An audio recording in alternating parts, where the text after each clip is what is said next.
Welcome everyone to tonight's council meeting. Before we start the meeting, we have one speaker in the public forum. The rules of the public forum are that we must confine ourselves to the item that is to be discussed, and that we are holding the public forum in accordance with Section 4 of the Code of Meeting Practice for council staff and delegates, and the conduct is appropriate to that those rules and regulations. Speakers must limit their presentations to the specific business paper item, as I previously stated.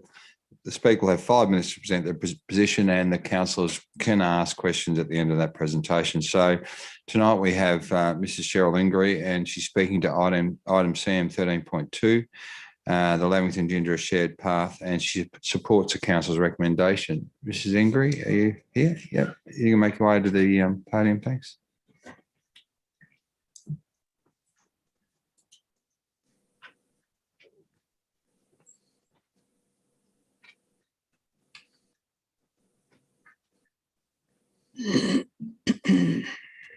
You may commence. Thank you.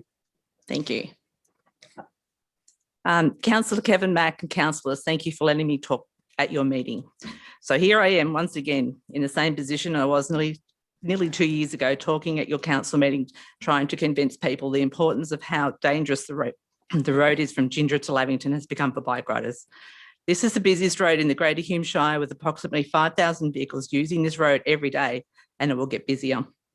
Therefore, we need to make a safer pathway for bike riders to commute to Lavington. Riders' lives are being put at risk the busier the road becomes.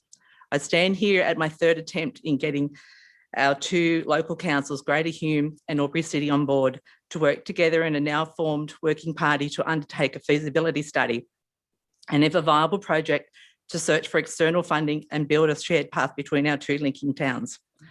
Have your say surveys are done to gain information on what people think about certain projects, and gathering lots of information from this. We have a very successful outcome with our survey at 655 people responding on this online survey. I was able to use social media to listen to Aubry City Council meeting when the motion to continue with the feasibility study was lost. I would like to have my say of some of these comments. Sorry, I'm shaking. Comments were made regarding the impact of environmental issues. The day the working party myself walked from the top of the Ginger Gap into Lavington, I took them on the old road that was once the Ginger Gap Road, the old one. This area still has a big majority of the road still being partially used by vehicles, which we walked. And then coming back onto the now Ginger Gap Road, then branching off to the old Ginger Gap Road path again into Lavington. This is the only one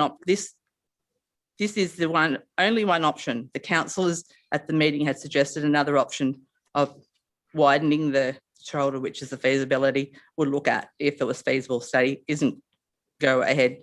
How will we know what options will be available?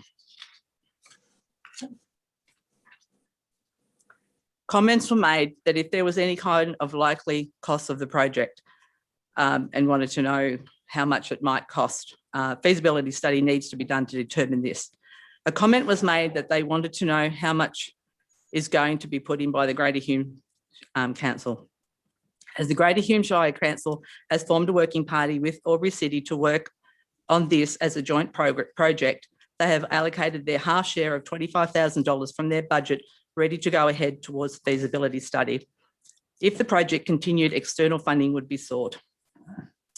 Comments were made in regard to how much the millions of dollars would be spent on the bike path. A high proportion would use it once a year, and then next was monthly. A significant amount of people from Ginger riding in, but also zero from Holbrook, Colquhoun, or anywhere else in the Greater Hume.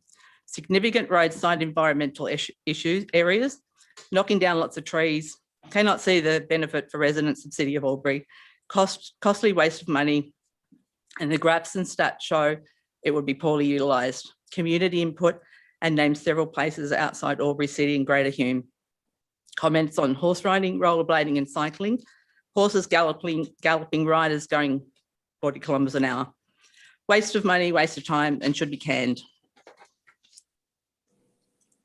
There are lots of ideas here that are against the path, but when I look at the survey summary and I see this question, do you support the undertaking of a feasibility study to the development of a shared path linking Lavington and Gindra? And the results were all said yes for 90%, no said 10%. Aubrey City, approximately 88% said yes, and no was approximately 11%. Greater Hume said 90% and 10% no. Other were yes, 100%, and no was 0. Remembering other meetings outside Aubrey City and Greater Hume are our tourism. I understand and appreciate people's opinions of what projects they believe are important to them, or disagree on the project that they believe has no benefit or net profit for the councils. There will be always projects that someone believes is a waste of money. I don't believe that any project that is built is a waste of money, but a real benefit to the people who use it. And when it's used, it becomes a profitable asset. There were lots of roadblocks with the Tumbarumba Rail Trail they built over 12 months ago. In that 12 months, they had 19,000 bike riders using that path, thus the money being spent in both towns adjoining this path. Those riders came from all over the country, putting both towns on the map, creating great tourism into the area. People do travel interstate just to ride bike tracks. This is our tourism.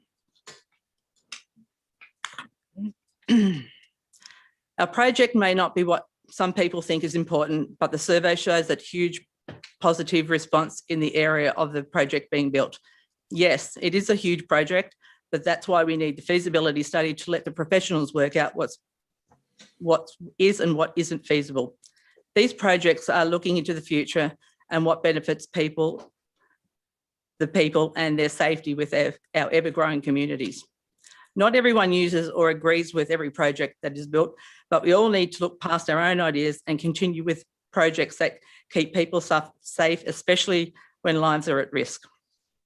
Finally, I spoke at the last meeting I attended when Aubry City Council voted to form a working party, and there was a very significant comment made, and it was, we need to get the cars off the road. So please keep the feasibility study in your financial budget so our working party can continue further to investigate a feasibility study for a shared path between Gindra and Lavington. Thanks very much, Mrs. Ingray. Question, councillors? Any questions? No, all good. Okay, thank you. Thanks for your presentation. Thanks for your time this evening. Thank you.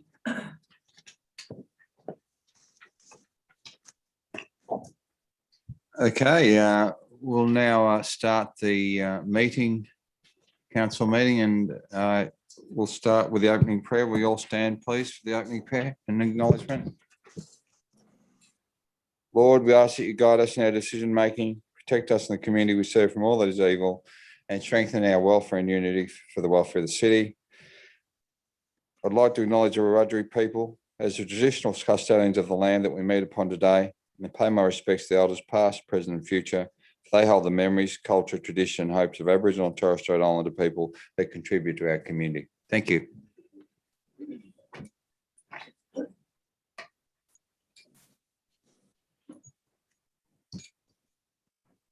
I must advise you that this council meeting is being webcast and recorded. By speaking at the council meeting, you agree to being recorded and webcast. Please ensure that if and when you are speaking at this council meeting that you're respectful of other people and use appropriate language. Aubry City accepts no liability for any defamatory or offensive remarks or gestures made during the course of this council meeting. An audio recording will be made for administrative purposes. Mr. Zachnich, I've been made aware of no conflict of interest declarations. Mr. Zachnich, thanks. Thank you, Mr. Mayor. This advice to the council meeting relates to disclosure of political donations and the requirements of the Environmental Planning and Assessment Act. The Act under Section 10.4 requires a person submitting planning applications or submissions regarding a planning application to disclose any reportable political donation and or gifts to any local councillor or employee of council. Reportable political donations include those of or above $1,000. The disclosure statement forms are available on Council's website or from the Customer Service Centre and must be lodged in accordance with the Act. In dealing with development applications, councillors need to take into account specific planning matters contained in the Environmental Planning and Assessment Act. Accordingly, the provisions of 4.151 of that Act are set out in the Council Officer's report detailing planning issues to be considered. The Local Government Act 1993, Section 375A requires that a division be called whenever a motion for a planning decision is put at a meeting of the Council. Planning decision means a decision made in the exercise of a function of Council under the Environmental Planning and Assessment Act, including a decision relating to a development application, an environmental planning instrument, a development control plan, or a development contribution plan under that Act, but not including the making of an order under Division 9.3 of Part 9 of that Act. Thank you. Thank you, Mr. Zaknich. We have no apologies for the meeting. I have Councillor King and Councillor Cameron zooming in for tonight's meeting, and the rest of us are all accounted for. There is no Merrill minute. CM6 action plans. Thanks, councillors. Councillor Thurley. My God. Thank you, Mr. Mayor. I'll just untangle myself here. I move the following action plans be received and noted. 1, actions complete for noting only. 2, actions awaiting response from external parties. 3, actions in progress, and 4, long-term issues more than 3 months. Thank you. Councillor Doxey. Happy to second, Mr. Mayor. Thank you. Councillor Thurley, do you wish to speak to that at all? I just have 2 questions. One will be to Mr. Christie, I think. The draft precinct cultural master plan is listed that council receives and notes and so on, but there were 2 other dot points on the agenda on the motion that was passed, one of which is request staff to continue to work with TCL, and the scope of the CBD master plan review includes specific built form guidelines. Are they still, I hope they're still part of your ongoing work. Mr. Christie. Thank you for the question, Mr. Mayor. Yes, they are. Thank you. My other one is probably to Ms. Code. Have we received submission from the Heritage Council of New South Wales? Ms. Code. The Ivor collection. Thank you. Thank you for the question through you, Mr. Mayor. Yes, we have received an answer. We're just working with them. We've also had a teleconference. We're just working through the finer detail. Thank you. Did you wish to open debate, Councillor? No, it's a routine matter. There appears to be no further debate or discussion. I'm happy to put the motion. All those in favour? Anyone against? The motion is carried. Thank you, councillors. Confirmation minutes of the previous meeting held on Tuesday, the 15th of June, 2021. Councillor Doxey. Thank you, Mr. Mayor. I move the following recommendation that the minutes of the council meeting held on Tuesday, 15 June 2021 at 6 p.m. be confirmed. Thank you. Councillor Stutchbury. Second that, Mr. Mayor. Thank you. No further questions or debate. Happy to put that motion. All those in favour? Anyone against? The motion is carried. We have no reports from community forums. CM9, notices of motions or notice of rescission. CM 9.1, notice of motion funding of projects with adjoining councils. Councillor King. Yes, thank you. That council seeks to ensure financial contributions to partnership projects with neighbouring councils are equitable and aligned with the benefits to the parties involved. Thank you. Councillor Stutchbury. Second that, Mr. Mayor. Thank you. Councillor King, do you wish to speak to your motion? Look, as I said, I raised it at the last meeting. Some of the other councillors wanted to see some more figures in relation to this. I mean, the aim of it is to ensure that we get best value for our council money, and that any projects that we join with neighbouring councils are the right type of partnerships, their value for money, and that we have equal contributions should that be applicable. Thank you. Question from Councillor Doxey and a speaker against. Councillor Doxey, question. Thank you, Mr. Mayor. My question to the most relevant member of staff, and it actually could be Councillor King. Later on, we're going to discuss, we've had our presentation in the forum this morning or earlier, in relation to the shared bike path. Is the expectation, it appears to me, that the greater share would come from Aubry as opposed to Greater Hume, How is that going to work out in relation to the motion we're going to be looking at later on? Thank you. Councillor King? Well, I voted against the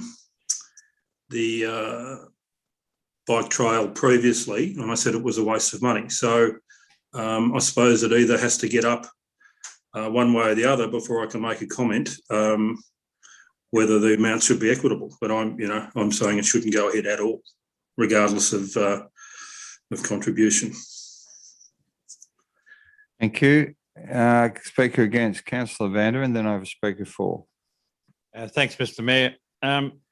In addressing or speaking at the last meeting, wanting to have this deferred to look at the figures, I think all the figures that have been provided by the staff in terms of the contributions to a lot of these projects, and you'll be as much aware of this, Mr. Mayor, as anybody else in this chamber, is that all of the figures that have been presented to us by the staff and after some research shows that the contributions by, in particular, the City of Wodonga to joint projects has been equitable and fair. And in fact, in a lot of instances, there's been a greater contribution from the City of Wodonga because the greater benefit is going to the City of Wodonga. As per the contributions mooted for Aubry City, that's also the case where the benefits are clearly for Aubry City in terms of the greater number, for argument's sake, of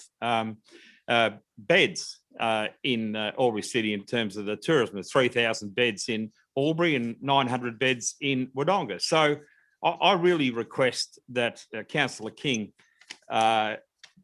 withdraw this motion from the council chamber, because all of the issues that he raised in favour of getting this motion up and running at the last meeting have all been knocked on the head, so he doesn't have a leg to stand on in terms of getting this through with the contentions or the submissions that he's made, that all of the numbers that he quoted at the last meeting were basically knocked on the head by council staff after due research. So I think it's beholden on him to withdraw his motion, because there is no inequity in funding for projects. They are clearly the funding, the majority of funding in projects where there is a difference in funding. The majority of the benefit for those particular projects is going to the city that is making the greater contribution, and the mayor well knows that this is the case, and he should actually knock this on the head. Thanks, Mr. Mayor. Thank you for that advice, Councillor Vanderman, but it is Councillor King's motion. Speaker for, Councillor Thurley. Thank you, Mr. Mayor. I take Councillor King's motion as a motion in principle. That is, that when two councils are contributing to a project, we should seek some form of equity. Yes, we should certainly look at where the major benefit lies, and perhaps the funding then splits on some sort of basis. I don't want to go into individual projects. Councillor King did raise, and the staff report raised, enough issues where the funding seemed to be lopsided. What I see mostly from this motion is not about $1 here and $1 there. In principle support. That is, if both councils wish to see a certain result, then we need to see proper support from both of them, and not some half-hearted support on one side. With regard to the bike trail, for example, I don't really care if Greater Hume puts 25 and we put 25. I don't care if they put 12 and we put 25. If this is a project that we want to look at, then we fund it, and we ask the other councils to do a fair share of the lifting. I'm not going to get into an argument about this project or that project. I don't think it's important. And as for asking Councillor King to withdraw his motion, we have motions in here all the time that get split 4-3 and 5-4 and 7-2. Just because someone doesn't agree with the motion, there's no need to withdraw it. And obviously Councillor Mack has no power to stop the motion. So I support this motion. It's a motion in principle. that all councils in this region should equitably support projects that benefit them most. I'm not interested in arguing it should be 55, 45 or 63, 37 or whatever.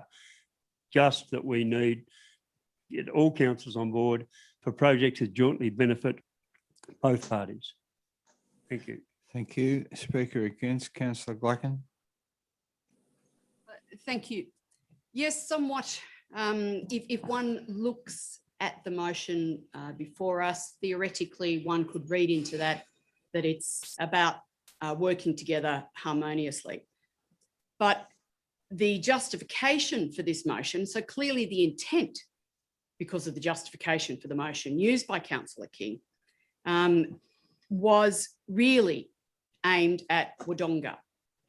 The reality is, if we read this wording, it's about neighbouring councils. So from my perspective, if this really was about neighbouring councils and shires, then we would be looking at a broader group of councils and shires. But the justification from Councillor King for this motion was about Wodonga. And just as many people use the term creative accounting, I think it was a bit of creative counselling by Councillor King to use to attempt to use the projects that he did in the chamber on that night. Because if we only look at just one of those examples, the Wi-Fi, we know that Wodonga was ahead of the game with the Wi-Fi. It was our responsibility as Aubry to come through from our end with the Wi-Fi for the community. And that's just one example. I don't think we can look at this in isolation. While we're looking, Councillor King has chosen that we should look at projects. I think we need to look at the communities and the local government areas as a whole. It's not just about projects, it's about our community and our wider region and what all of those local government areas bring to that community and our wider region. We in Aubry have an airport. We wouldn't want every council to have an airport because it would make our airport unviable. We have, as Councillor Van der Ven has already raised, we have a greater number of hotel accommodation beds in our local government area than the other councils and shires in our region. We have a more extensive retail and entertainment area. So I think rather than being focused on this question or this proposal that the contributions for partnering projects should be equitable, I think we need to look at the councils and shires holistically and think that all of us put in certain services and certain aspects that not everyone can provide. And we need to be able to partner with the other shires and councils, all of them, not just Wodonga, but all of the local government shires and councils in our region to ensure that we get the best for our community. So I cannot support this motion because I know the intent that it was brought to us with, not what is necessarily or what could necessarily be read into that one sentence off the screen otherwise. Thank you. Thank you, Councillor Glacken. Speaker 4, Councillor Stutchbury. Thank you, Mr. Mayor. I haven't really got anything to say. I just wanted to take my face mask off. But however, since I've started, I'll carry on. Look, this is quite a benign motion. I'm not quite so sure why Councillor Van der Ven and Councillor Glacken are getting upset about it. It's really just suggesting that Council seeks to ensure that the financial contributions are equitable and align with the benefits. It's not really asking us anything else. It's just asking staff and us and the future council to make sure that everything's fair enough. I was mystified by Councillor Van der Ven's argument. He said that he looked into the figures and he found that the funding was of the various projects was equitable. So therefore he's asked Councillor King to remove this motion, which asks for the funding to be equitable. So I'm not really sure what the argument was he was putting there. In any case, look, this is a no-brainer. the money that gets put into joint projects should be equitable and should align with the benefits to the parties involved. Thank you. Thank you. 2 speakers for. I have a question from Councillor Vanderman. Question. Thank you, Mr. Mayor. There seems to be some confusion as to why I spoke initially against, and through you to the most relevant member of staff. The issue for me appears to be that there was a suggestion that previously the financial contributions weren't made in an equitable fashion and aligned with the benefits of the parties involved. Were there any projects that Councillor King used in his original motion on the 15th of September that proved that there was not an equitable distribution of funding and that there was not an alignment with the benefits to the parties involved? Ms Squire, did you wish to have a go? That you're removing a mask, or are you just doing that so you can get it off? Thank you, Mr. Mayor. No, thank you for the question. Enjoy having some fresh air. In terms of the information provided, Councillor Vanderman, as articulated to councillors by email, we have gone through and considered the contributions of the respective councils for the Plan 21-22 projects. And there are often reasons why there might be variations in financial contributions on one project to another. So we've certainly spelt those out for you. And that will be an ongoing, as is evidenced by the history of collaborations that we've done with other councils as well. Thank you. So through you, Mr. Mayor, I hope that clarifies what I was trying to, the point I'm trying to make is that the motion to me suggested that in the past there hasn't been equitable contributions, and I'm saying that we don't need this motion. So is there a question here, or? To you, Mr. Mayor, so I'm just asking through you to most relevant member of staff. Yeah. My understanding of this motion is that it was seeking to ensure financial contributions. My point being that that has always been equitable, aligned with the benefits. We therefore don't need the motion. Is that the correct understanding of this motion? I think you've just debated the motion again, but Mr. Zachnich, can you answer that question? Yes or no? No, I can't answer that question. You can't. Okay, who can? Anyone answer that question? Has there been equitable arrangements in the past? Sorry, Mr. Mayor. I didn't realise it was a question. The situation has been that on each of those occasions where there's been a partnership approach undertaken or an agreement or MOU, each of the parties have endeavoured to ensure that that equity is in place. Thank you. Okay. We have a speaker for Councillor Doxey. Thank you, Mr. Mayor. I find myself on balance agreeing with Councillor Stutchbury in relation to it is not a lock-in, lay down misère. It simply says, and to quote the third word there, it says seeks to ensure. And I think that's fair enough. It doesn't give it any other balance to it, and I will support the motion. Thank you. Speaker for Councillor Con. Thank you, Mr. Mayor. And to echo Councillor Soley, I really think this is an in-principle motion. I think, one of the great legacies of this council has been our partnership with Wodonga and the Two Cities, One Community partnership. It's something that the community has wanted to see for a long time and that we're finally starting to see some results from. The community want to see that collaboration, and they don't want to see us squabble about who pays for what. If the project gets done and it benefits people who live or who work in Aubry, then it's worth doing.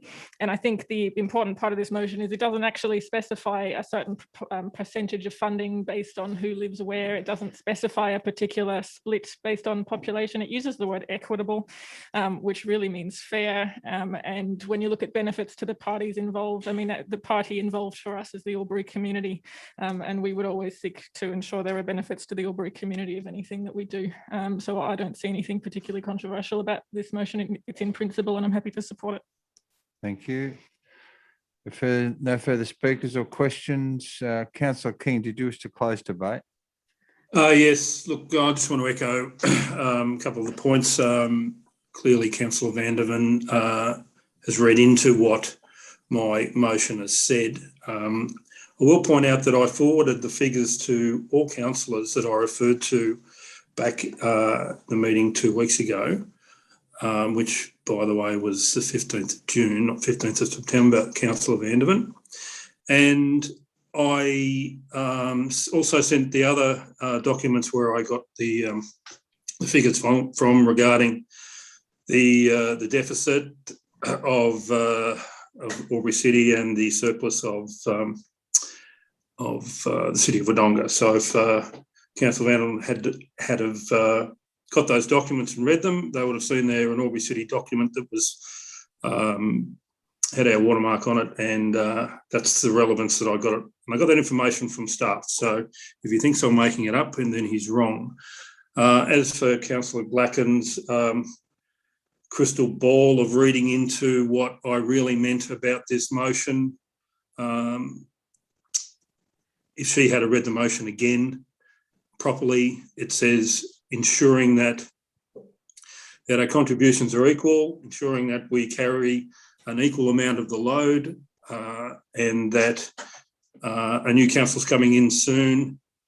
I would like them to know what certainly my thoughts were on joint partnerships with neighbouring councils, and that we just make sure that we get a lot of good projects ahead to go ahead, but we also look at the cost benefit analysis for not only Wodonga but Greater Hume Federation as well. So that's about it. Nothing too dramatic, nothing to see here, no grandstanding, no soapbox, just a motion that looks after the best interests of the ratepayers and residents of the City of Aubry. Thank you. Thank you, Councillor King. Happy to put the motion. All those in favour? Those against? The motion is carried. Thank you. 9.2, the strategic land acquisition item is a confidential item and will be referred to at the end of the public session. So will be a closed session. CM10 presentation deputations, there aren't any. CM11 reports and minutes of committee and working parties. Minutes of the Aubry Crime Prevention Committee meeting held on Tuesday, the 18th of May, 2021. Thank you, councillors. Councillor Thurley. Mr. Mayor, I move council receives notes and accepts the minutes and recommendations. Always do that. Yeah. Of the Aubry Crime Prevention Committee meeting held on Tuesday, 18th of May, 2021. Thank you. Seconder, thanks. Councillor Stutchbury. Second that, Mr. Mayor. Thank you. Councillor Thurley, wish to speak to that at all? No, thanks, Mr. Mayor. Thank you. No questions or debate. Happy to put the item. All those in favour? Anyone against? The motion is carried. We have the 11.2 minutes of the Aubry Airport Users Advisory Committee meeting held on Wednesday, the 2nd of June. Councillor Glacken. Thank you through you to move the recommendation as a motion that council receives, notes and accepts the minutes recommendations of the Aubry Airport Users Advisory Committee meeting held Wednesday, 2 June 2021. Thank you. Thank you. Councillor Doxey. Happy to second, Mr. Mayor. Thank you. Councillor Glacken, do you wish to speak to that? No, that's fine, unless someone has a question. No, there appears to be no questions or debate. Happy to put the motion. All those in favour? Anyone against? The motion is carried. Thank you, councillors. CM12, documents for sealing. There are no documents for sealing. CM13, officers' reports for consideration. 13.1, submissions to the budget, additional flagpoles at Monument Hill. Councillor Stutchbury. Thank you, Mr. Mayor. I move that Council A acknowledges the submissions received, B proceeds with the installation of 2 additional flagpoles to enable the display of the Aboriginal and Torres Strait Island flags at the World War II memorial site as outlined in the exhibited draft 2021-22 operational plan, and C acknowledges that the Aubry RSL sub-branch will determine which flags are displayed while their commemorative or ceremonial events are being held at the site in accordance with the authorisation provided to them by the New South Wales RSL. Thank you. Councillor Doxey. Your button's pressed? No. Councillor Vandervan. No. Councillor Thurley. Second the motion, Mr. Mayor. Thank you. Councillor Stutchbury, do you wish to open debate on the item? Thanks.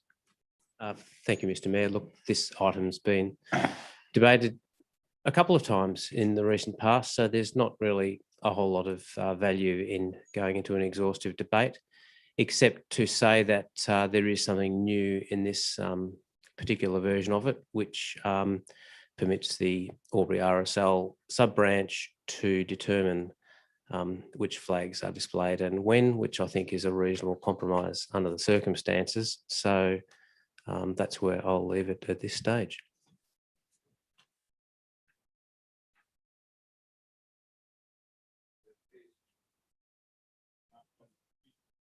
Speaker Move another against, Councillor Vanderman.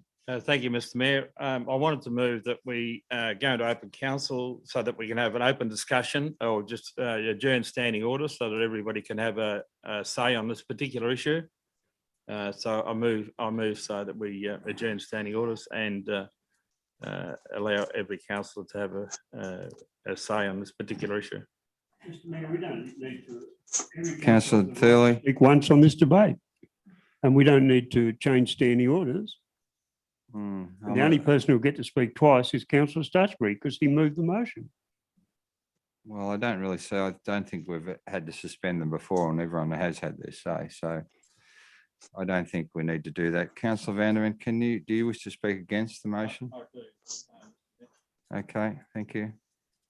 So one of the issues, through you, Mr. Mayor, one of the issues that arose at the last, when we debated the issues around the expenditure of those items in the budget, I got the impression that we go to public exhibition and then we see what the outcome of that public submissions are in terms of our budget.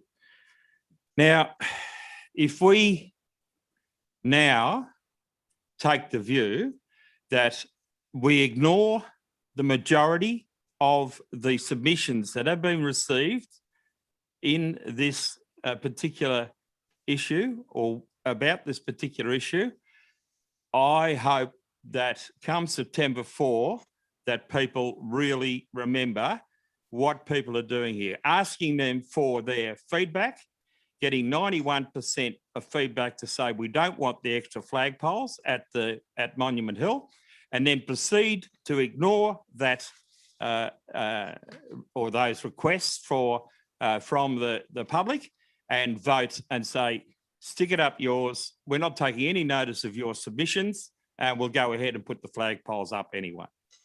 So that's the major issue for me in terms of going out to the public and asking for comment on this particular issue. I wish to ask a couple of questions of staff, if I can, before I continue speaking against, with your permission, Mr. Mayor. Thank you, Mr. Mayor. Through you then to the most relevant member of staff. When the War Memorial was first built, how many flagpoles were there on the site? Mr. Ambrose, can you answer this question, Mr. Glass? No, I can't answer the question. Okay. Have to take it on notice then. I'll take it on notice. Following question. Yep. When we went to a master plan, which was approved by this council, how many flagpoles were on that master plan, which was approved by this particular council? Mr. Glass, are you able to? I understand there was 2 that was approved by the master plan, but then I 2. also understand that there was a subsequent resolution of council to consider. I don't need the further information. Thank you. I just need the answer that there's 2 flagpoles on that particular master plan. And now we have a situation, Mr. Mayor.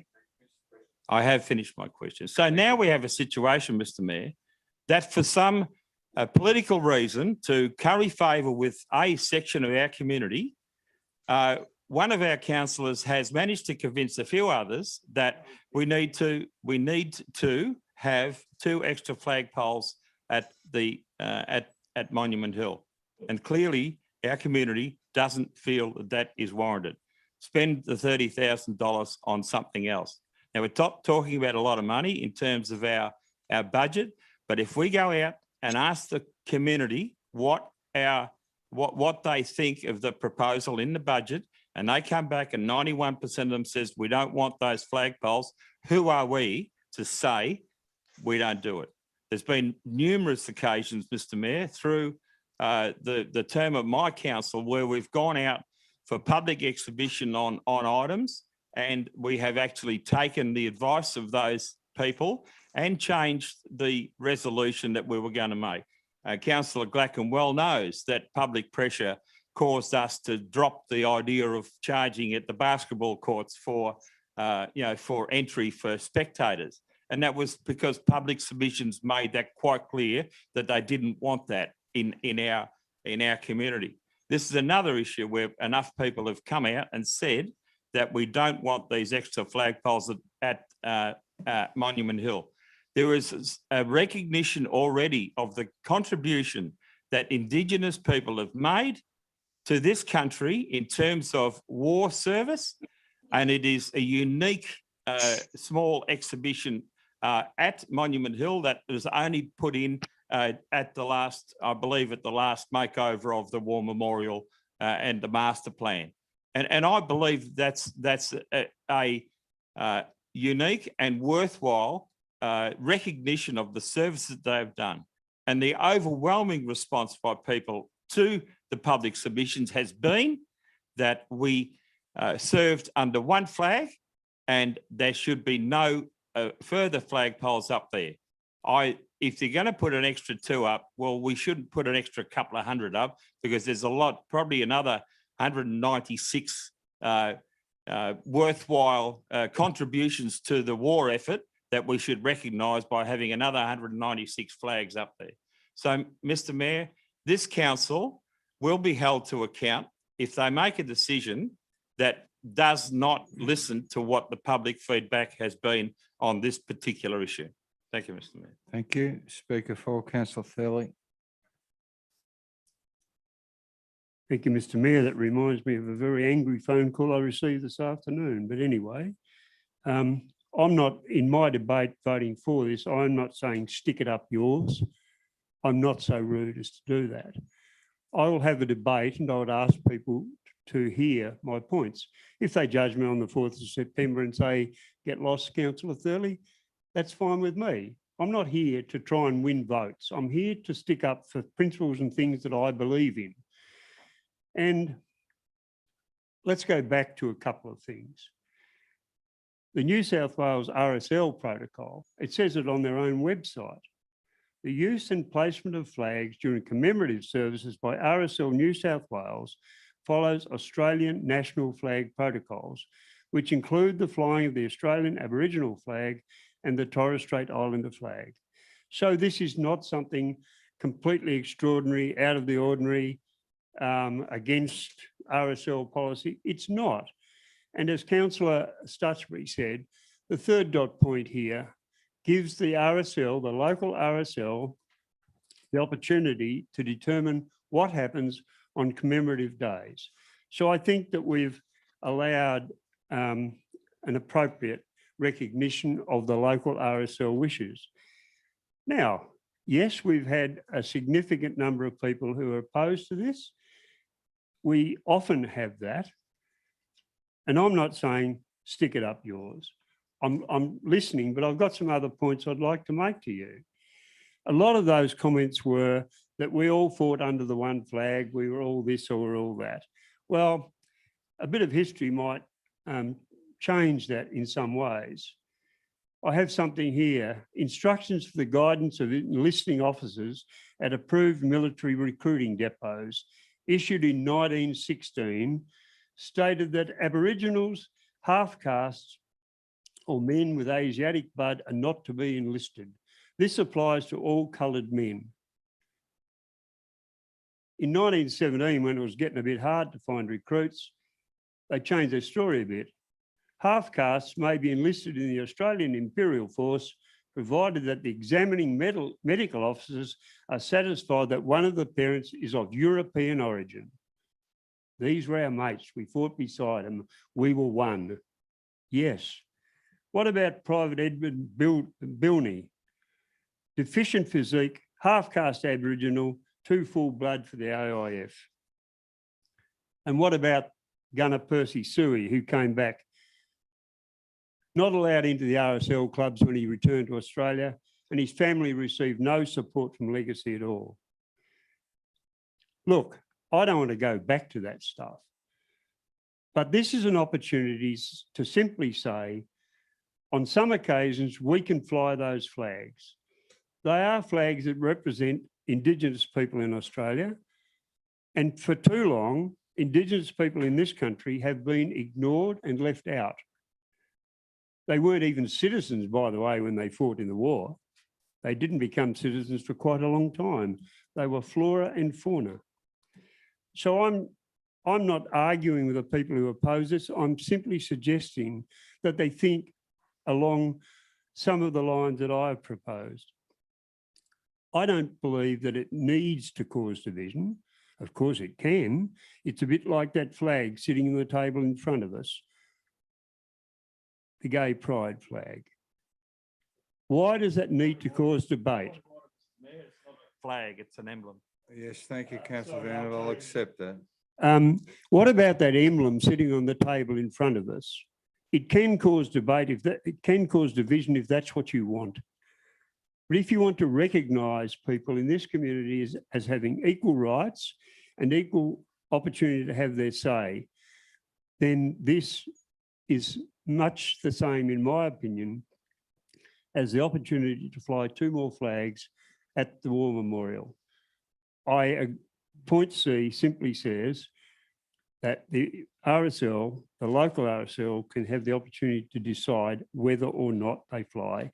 And I would simply say that their prime body says that they can fly those flags on Anzac Day and other commemorative occasions. Thank you, Mr. Mayor. Thank you, Councillor Thurley. Question from Councillor Vandervan before I have a speaker against. Thank you, Mr. Mayor. Through you to the most relevant member of staff, Councillor Thurley quoted part of the New South Wales RSL to say that the Aboriginal flag and the Torres Strait Islander flag could be flown at functions. I asked the question, if there's only 2 flagpoles, which flags get priority? And are we then trying to fit the protocol to the situation where we find ourselves in by not putting another couple of flagpoles up so we can fully comply with the protocol? Mr. Glass, can you answer that question? Yeah, thank you for the Thank you. question. And through you, Mr. Mayor, the priority flag is Australian flag, and then following that, the other official flags of Australia, including the display of the Aboriginal flag and Torres Strait Islander flag. But if there's only 2 flagpoles. Yeah, but that was the question. Yeah, The there's only answer. 2 flagpoles. Yeah. So what are the priorities?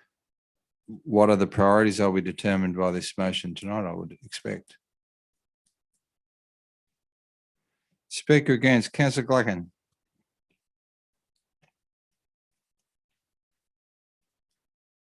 Thank you. First, I'd like to raise a couple of points from the actual report itself, and that being initially, the first point being on page 38, that the original resolution of council was that any proposed changes regarding the display of flags at the World War I memorial site would be made in consultation with the City RSL.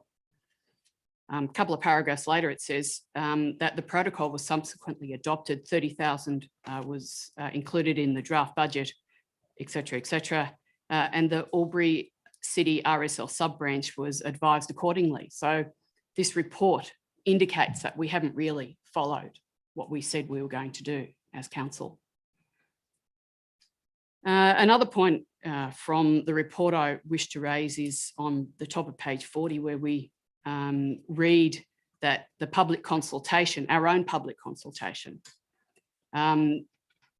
is not necessarily representative of our community, and that the sentiments should perhaps not be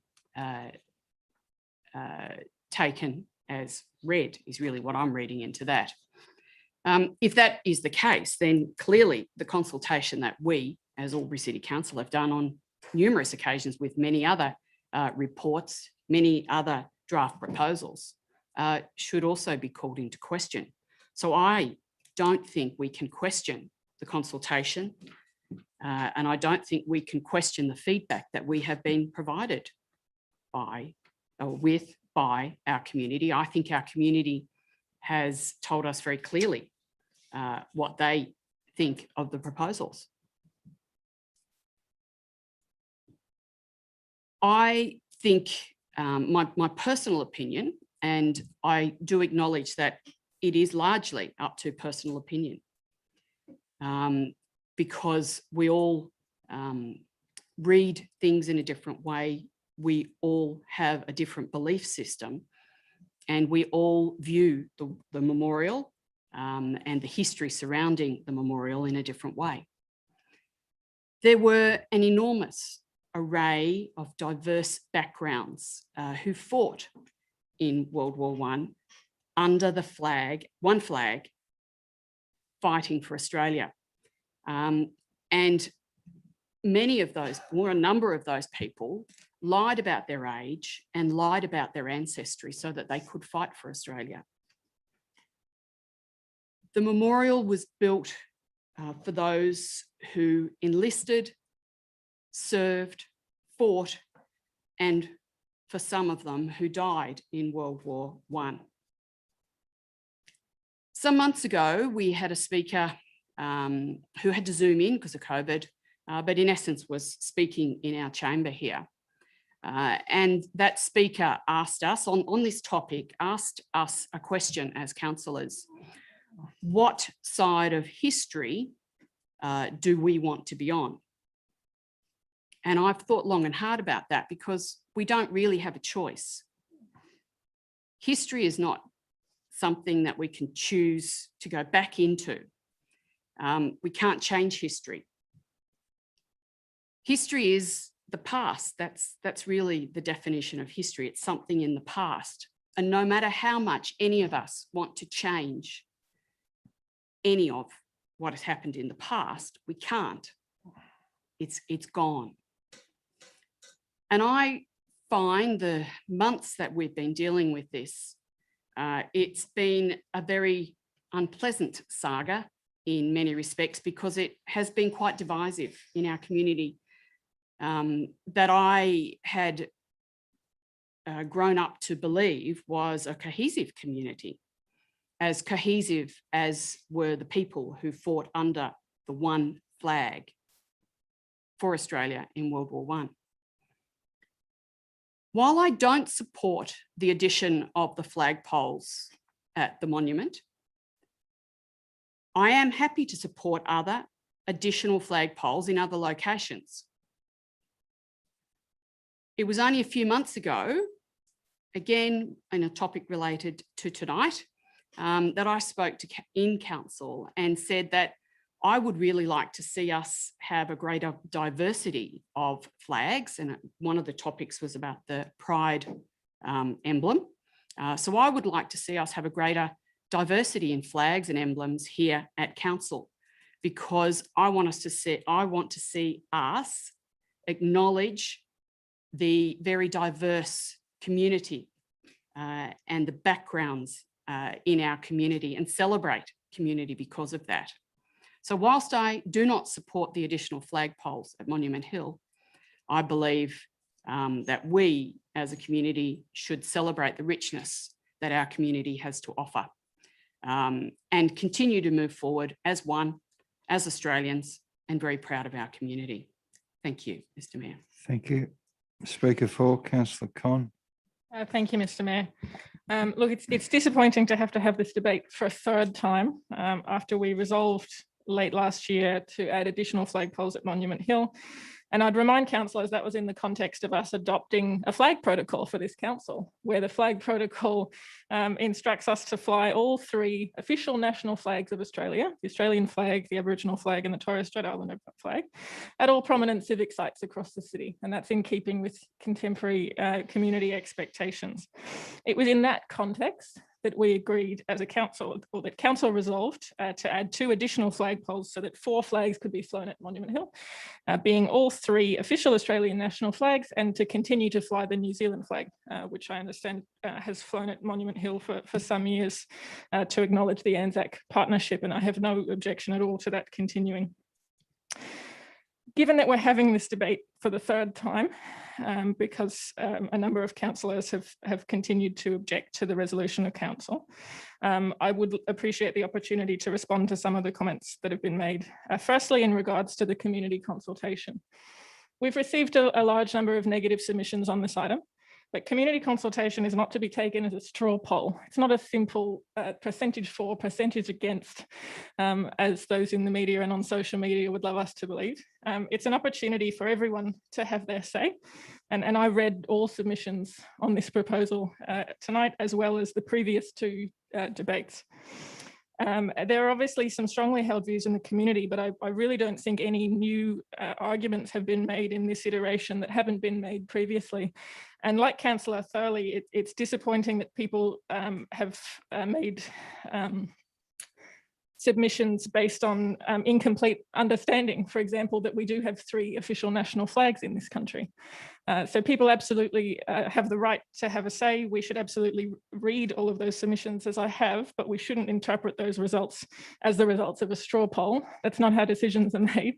We make decisions as elected representatives of the community to take into account that nuance and not simply the raw numbers. My position remains that we should absolutely fly all 3 official Australian national flags at Monument Hill, in keeping with contemporary community expectations for a prominent civic location. We're not taking anything away. We're adding 2 flagpoles. We're continuing to fly the flags that are already there and adding additional official national flags. I think this is the only way forward that's inclusive, and I hope that councillors will support the motion tonight. Thanks.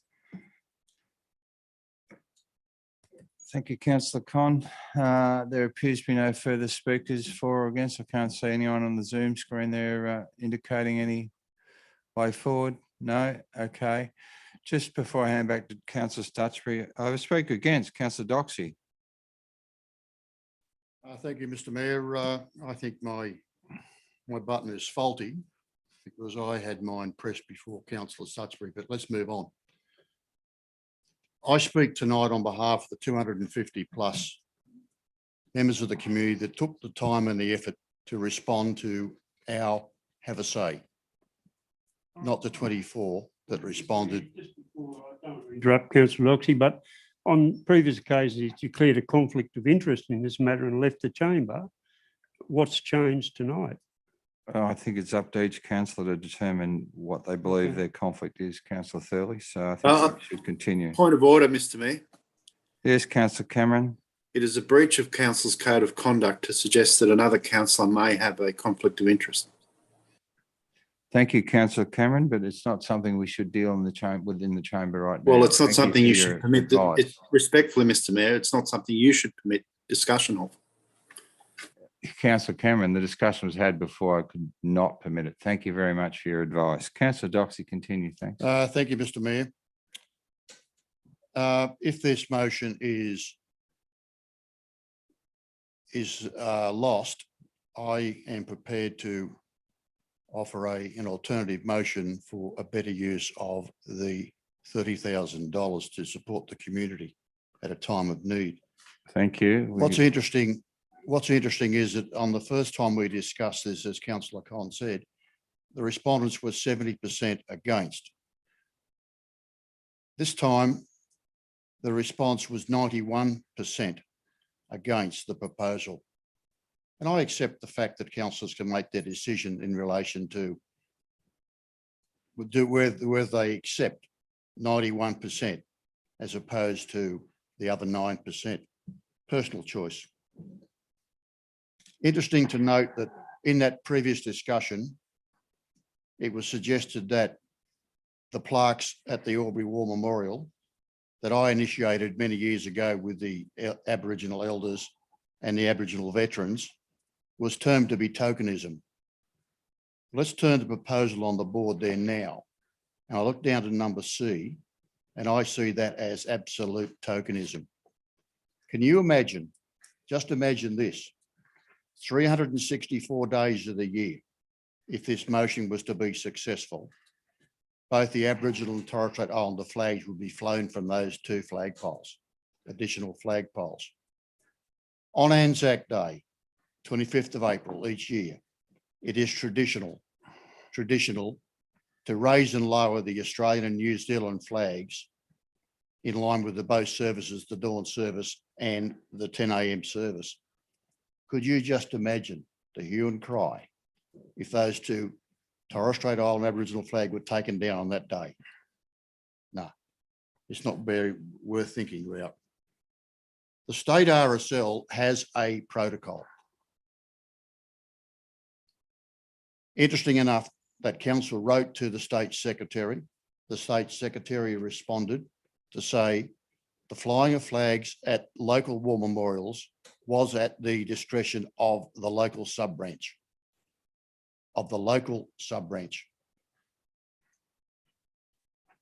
It's interesting today that I read the RSL newsletter called Revalley, and I noticed a 3-page spread of an Aboriginal veteran wearing his colourful Aboriginal attire, that's the shirt, but he's wearing the Australian flag on that shirt. And the photograph shows him raising the Australian flag at their war memorial, not any other flags. Councillor Thurley mentioned how the Aboriginal and Torres Strait Islander soldiers were treated. We know that. We have a plaque up there that quite clearly articulates to the public that they were poorly treated once they left the service. Vietnam veterans in recent years were done the same thing by politicians at the time. They were neglected. They couldn't go to the RSL in a lot of cases because they're underage. It was 21. And I mentioned to Councillor Thurley recently at a function we were at. In 1967, when I was in Vietnam as a young 19-year-old soldier, I had the opportunity of voting in a national referendum to allow Aboriginal people to become part of the voting system. That was a privilege. There are more than 3 official flags, Councillor Con, in this country. How many do we fly? There are more than 3.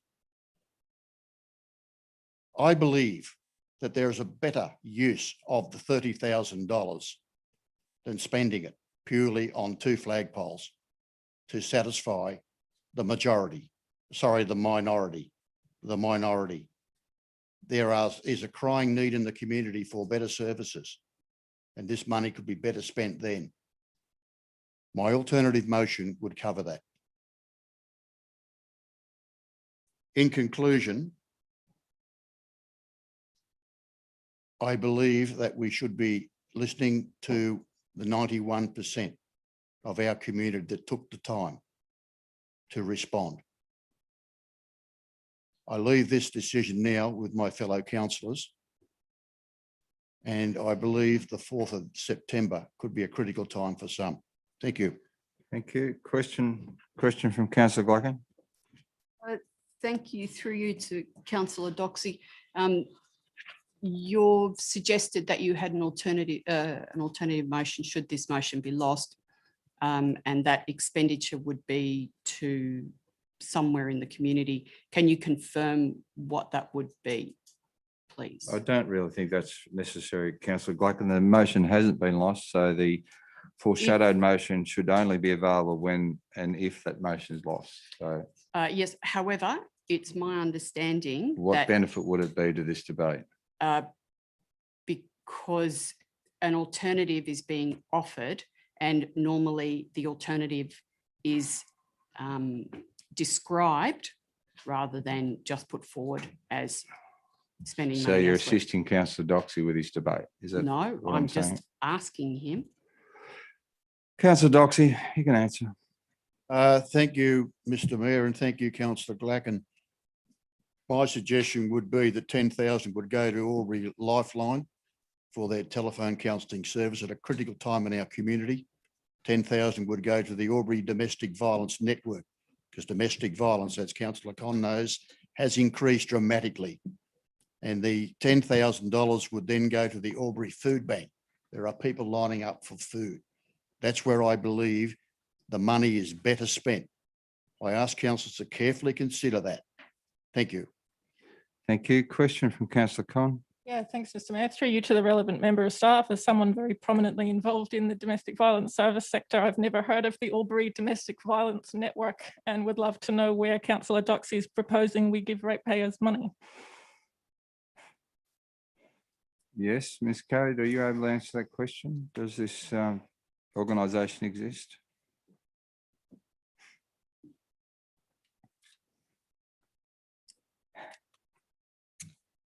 Thank you for the question, through you, Mr. Mayor. Potentially, may Councillor Doxey be referring to the Aubry-Wodonga Domestic Violence Network? Thank you, Councillor Mr. Mayor. Doxey. I understand it is termed to be the Aubry-Wodonga Domestic Violence Network that you're on a member of, I believe, Councillor Con. I was simply trying to say that the money should stay in Aubry. Happy to spread it both sides of the board. That's all it was. Please don't pick it to pieces. Thank you, Ms. Cade. Thank you for your assistance. Okay, Councillor Stutchbury, would you like to close debate? Thanks. Councillor King, did you have a question or you wish to speak for or against? You're not on. You hear me? Yes, loud Thank and you. clear. Righto. So 91 For or 91% against the motion, Councillor King? I'm for the motion. Thank you. Right. The 260 odd people who participated in the response to this is 0.034 of Aubry's population. I'd also like to point out that a number of those respondents aren't even from Aubry. I would also like to point out that a vested interest group, being the RSL, was a significant amount of those respondents. So I take the actual statistics and the fact that people are representing that 91% of Aubry's population are against this is incorrect. And secondly, I'm curious to why Councillor Doxey's motion regarding donating this money to these worthwhile charities has taken, and backed by Councillor Glacken, I'd like to add, has taken 5 years to come about. These councillors have been on council for nearly 5 years. I believe one of them has had one motion and the other has had none. And here we are at the end of our time, grandstanding and showcasing and soapboxing on a very important issue when they've had 5 years to bring up these matters that are obviously there to either embarrass or try and sway those councillors who vote against this. So extremely poor form on both their parts. Thank you. Thank you, Councillor King. Before I go to Councillor Stutchbury, I think everyone else has had their say, so I'm the only one missing out, so I will speak in relation to this motion. I just wish to speak for the motion on the basis that it was raised before, which side of history would I like to be on? I think it's the looking forward, not looking back. I think, again, recently we spent $1.35 million upgrading the World War I monument that was built in 1925.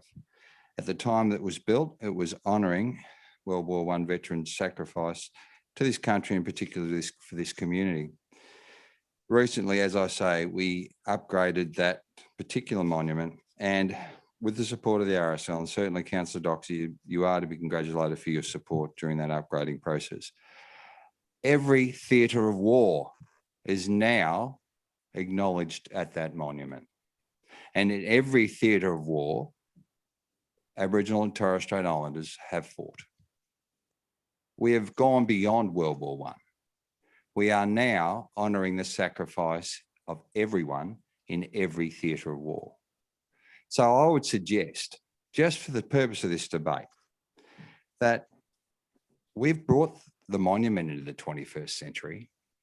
We are a diverse, multicultural community. We have a wonderful relationship with our Indigenous and Torres Strait Islander people. That relationship will then determine what the next relationship is with our refugees and our multicultural community. So I don't think I want to be defined by history, because history can be changed. It is our job as leaders of the community to change it. And as to the submissions, yes, we look at the submissions, we consider the submissions, and I might say they are quite skewed.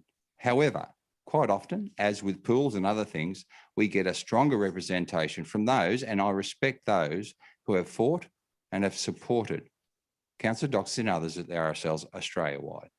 But what I also respect is the fact that there are only 2 poles at that monument. And I must say, I had a conversation with Councillor Doxy when I first visited the monument and asked where the other 2 poles were. It is a civic location. It is something is well visited by people from all around the world, particularly our people here in this community. And our people are our people, not Australian New Zealander people, all of our people. And yes, I see the point about the multitude of flags. What we're suggesting is not unreasonable. Australian, New Zealand, Aboriginal and Torres Strait Islander flags. That is the policy and the protocol of this council. So I encourage all my councillors to consider that, be on the right side of history. Councillor Stutchbury, do you wish to close debate? Thanks. A point of order, Mr. Mayor. Yes, Councillor Cameron. Yes, Councillor Cameron. We are not your councillors. We're councillors of the city of Aubry. Thanks, Councillor Cameron. You can complete debate, thanks. Thanks. Enough said. Happy to put the motion. All those in favour? Thank you, Councillor Vanderman. Councillor Stutchbury, Councillor Mack, Councillor Con, Councillor Thurley, Councillor King. Those against? Councillor Doxy, Councillor Glacken, Councillor Vandervan and Councillor Cameron. Thank you. The motion is carried. 13.2 Lamington Gender Shared Path. Thank you, Councillor Vandervan.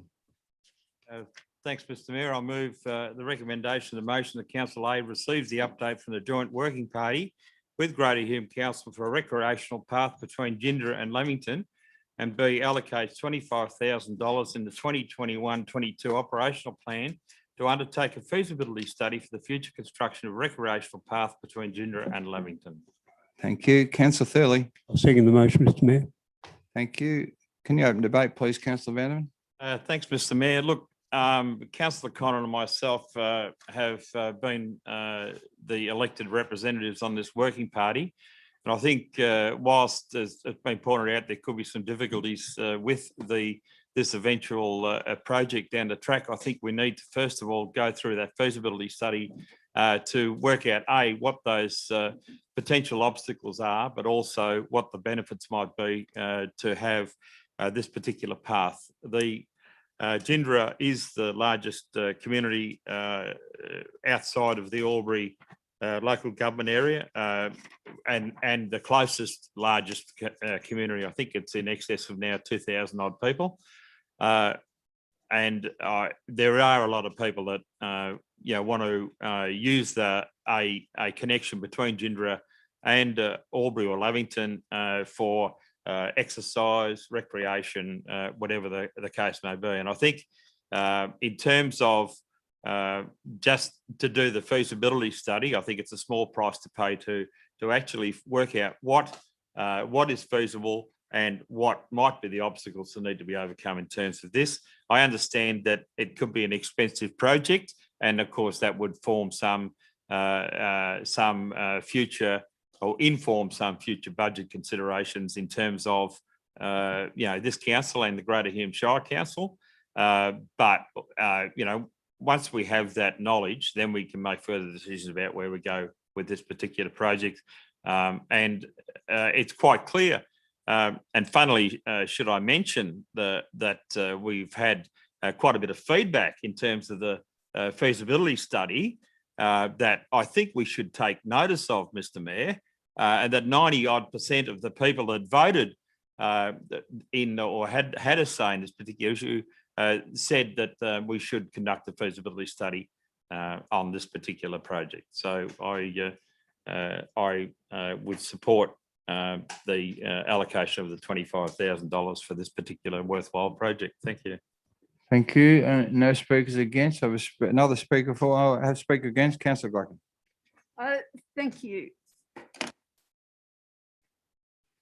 I speak against this motion for the present. I believe that sometime in the future, this would be a great project, but not just at the moment. And the reason I don't believe it's appropriate at the moment is because during the investigations, the two major investigations, it is indicated quite clearly that it would be very difficult to do and extremely expensive. I would love to see that path go through, because I think as far as bicycle training, from bicycle training aspects, so people who want to ride on the road fast on bicycles, I think it's a great opportunity to make the best of a north-south direction, because it's safer for people to be doing their bicycle training north-south rather than east-west. So riding out to the Weir, riding out to How Long is not a good option. It's better to go in a north-south direction so you don't get the sun issue and blinding drivers who tend to run over cyclists on occasion. So in the future, I would love to see us have such a path. And I would love to see that happen soon. But I just don't think we can achieve it at the moment because of the significant difficulties that we would face. The natural environment is one of them. The cost is another. The fact that it's physically difficult to get either a bicycle lane alongside the road or totally off-road. And there are some clear barriers to us achieving that at the moment. What I'd like to see is for us to look at a future upgrade to that road, and it was already presented tonight by the speaker to us earlier this evening, that talked about her having walked along the original components of that road. And I remember growing up as a child, that road is not with the same alignment that we had when even we were growing up. So I think there is potential for change to enable us to have such an inclusion of such a track in the future.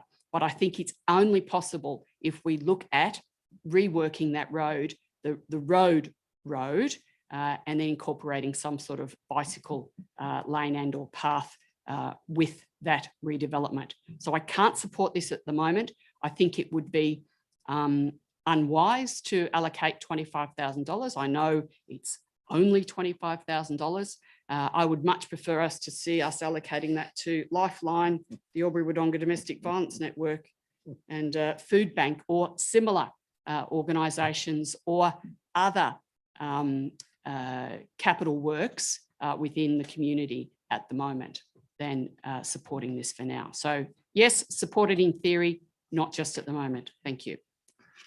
Thank you, Councillor Glycan. Speaker for, Councillor Con, and speaker against, by the looks of Councillor King. Councillor Con. Thank you, Mr. Mayor. We had a discussion earlier at tonight's meeting about partnerships, and we mentioned particularly our partnership with the City of Wodonga, which is growing. And I think it's important in the context of this item to talk about partnership with Greater Hume Council. And I acknowledge that Councillor O'Neill from Greater Hume is in the chamber with us tonight, and we've also had a member of the community speak to us about the importance of this project as well. This has already been a partnership for some time. Councillor O'Neill has been on a working party with Councillor Van der Ven and I that have met a number of times. We've done site visits, we've done walks, we've had discussions with traffic and engineering staff from both councils. We've had chats with environmental staff. A lot of work has been done to get us to this point, and I don't want that work to go unacknowledged. The working group considered a number of options to make this bicycle path connection happen, and I don't want to reiterate the reasons that we need it. I mentioned those in the previous debate, and Cheryl Ingrie has also enunciated those well tonight. But we looked at three options. We looked at widening the shoulder of the road to create a bike lane on road. We looked at a completely off-road path using the old remnants of the old road that are still there in the bush, and we looked at a hybrid option with some sections on road and some section off road. And the results results of those discussions at the working group was that we would need a feasibility study to determine which of those is the most practical option. My personal sense is that the recommendation is likely to be for a hybrid option, but we can't possibly know that until we do the feasibility study. Councillor Glacken says that she'd love to have that connection at some time in the future. We can't do that until we do a feasibility study. This is about spending a really reasonable amount of money to gather information so that we can make an informed choice. There's a number of people who want to see this happen. As Councillor Glacken mentioned, yes, certainly athletes in training would love to see this happen. But through the Have a Say, we also heard from families with young kids, nature lovers, recreational cyclists, commuters, and others who would love to see this happen. Yes, there are potential issues, whether those are engineering issues, cost issues, or environmental issues, but we can't speak to those with any detail or with any certainty until we've done the feasibility study. Let's do the feasibility study. Thank you, Councillor Con. Councillor King speaking against. Yes, can you hear me? Yes, I can. Yes, okay. Yes, look, I spoke very strongly against this. I think, look, to spend money on a feasibility study, there has to be just some degree of net benefit and cost benefit to the residents and ratepayers that are going to be contributing, 50% of it. And I just don't see it. I don't see. I see the respondents, which we relied on one of the previous motions. They came from Rockingham in Western Australia, Coffs Harbour, from out of town. The significant amount of people would use it once a year if they were here, maybe once a week. And from our own staff member, when I asked the question of how much would this cost, millions. I said, how many millions? Many, many millions. Do we spend $25,000 with another council to come up with a figure that we're realistically not going to we may approve, but does the Council of Greater Hume have many, many, many millions to spend on their part of this initiative? If the Greater Hume Council were really for it, why wouldn't they have built at least part of it up to our boundary? If the speaker who said before that the road that comes into Aubry is the busiest in Greater Hume, what initiatives has Greater Hume taken to identify the cyclists that are riding in their area? I didn't hear anything in regards to that. So again, I think that money would be better spent, and I certainly would, if Councillor Glacken raised an alternative motion, vote for that $25,000 to be contributed to the organisations that Councillor Doxey mentioned. So here's our opportunity. Thank you, Councillor King. Speaker 4, Councillor Thurley. I won't go on too long. This is $25,000 from our council and from Greater Hume to do a feasibility study. We do not know how much this track will cost until we do the study. If the project were going to cost $10 million or $20 million, it's not we have to find 10 million each. It's we go to the state government and the federal government and we lobby them to provide funding. If we're halfway serious about net zero carbon emissions by 2050, we're going to get on our bikes. Driving our cars is not going to work. So this is just a feasibility study. I think we need to get on and do it. We've already put in a fair bit of effort, as Councillor Con has said, and Councillor Vanderven has been part of that, as has councillors from Greater Hume and the residents of Greater Hume. Just on a little side note, the only time I've been knocked off my bike, I was riding north-south and I was hit by a car. So it doesn't guarantee you safety by just riding north-south. Thank you, Councillor Thurley. Any further speakers for or against? Doesn't appear to be. Councillor Vanderven, do you wish to close debate? Yeah, just briefly, Mr. Mayor. I'm having all sorts of Brad trouble was with sitting my here laughing. iPad. Every meeting I have this problem, it just freezes up halfway through the meeting. Maybe we need to finish the meetings earlier, but anyway. The suggestion by Councillor King that if Greater Hume Shire was really serious in this, they would have built the path up to the top of the hill. Absolutely ludicrous. Thanks for your contribution, Councillor King. This is a feasibility study, and a feasibility study is all we're asking the funding for. There's been a lot of work put into this project up to this stage. There's a lot of people that are very passionate about pursuing this particular opportunity. And yes, there's probably every indication that we might need to get some federal and state funding for this particular project. But until such time as that feasibility study has been done, we don't know what that block of money looks like. So I commend this motion to fellow councillors to support it and get the feasibility study done. Thank you. Thank you, Councillor Vanderman. On that note, I'll put the motion. All those in favour? Those against? The motion is lost. Thank you, councillors. We are up to officers' reports with consideration. We're up to draft 2021-22 operational plan, four-year delivery program and draft long-term financial plan. Who wants to give this one a go? Councillor Vanderman. Yeah, if I can get my screen up to the appropriate size, I'll be able to do that for you, Mr. Mayor. Yeah, I know, but then I need to read it and I can't read. Oh, I can. Sorry. Oh, I can. Happy to accept the tables as being attached. No, as you I go. can't do that. Mr. Mayor, recommendation. I move the recommendation of the motion. The council A, acknowledges submissions received during the public exhibition period. B, amends the exhibited draft 2021-22 operational plan, draft 4-year delivery program and draft long-term financial plan by bringing forward the Aloysius Park change room upgrade design project to 2021-22 from 2022-23.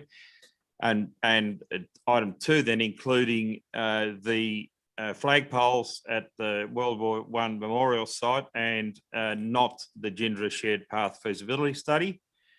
C, adopts the amended draft 2021-22 operational plan, draft 4-year delivery program and draft long-term financial plan.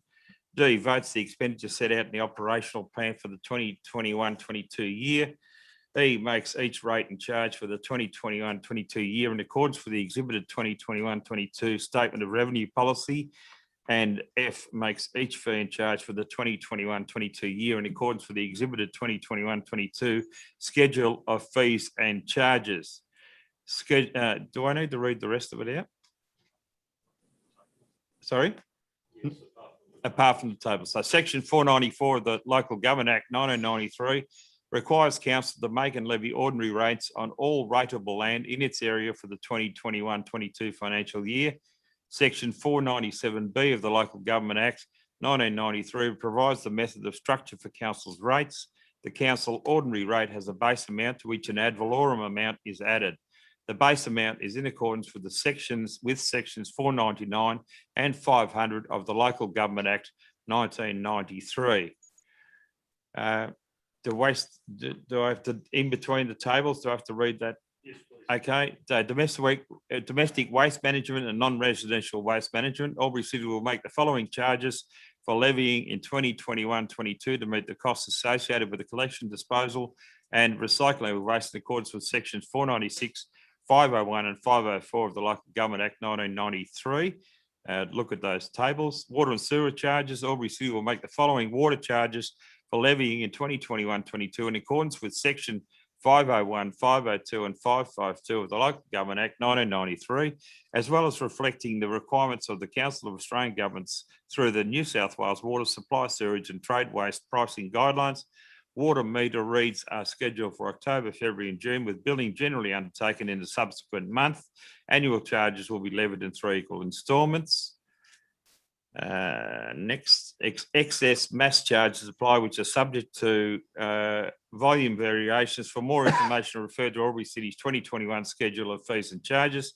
Council will apply zero interest on rates and charges that remain unpaid after they become due and payable for the period 1 July to 31 December 2021, and then 6% from 1 January to 30 June 2022, in accordance with Section 566 of the Local Government Act 1993.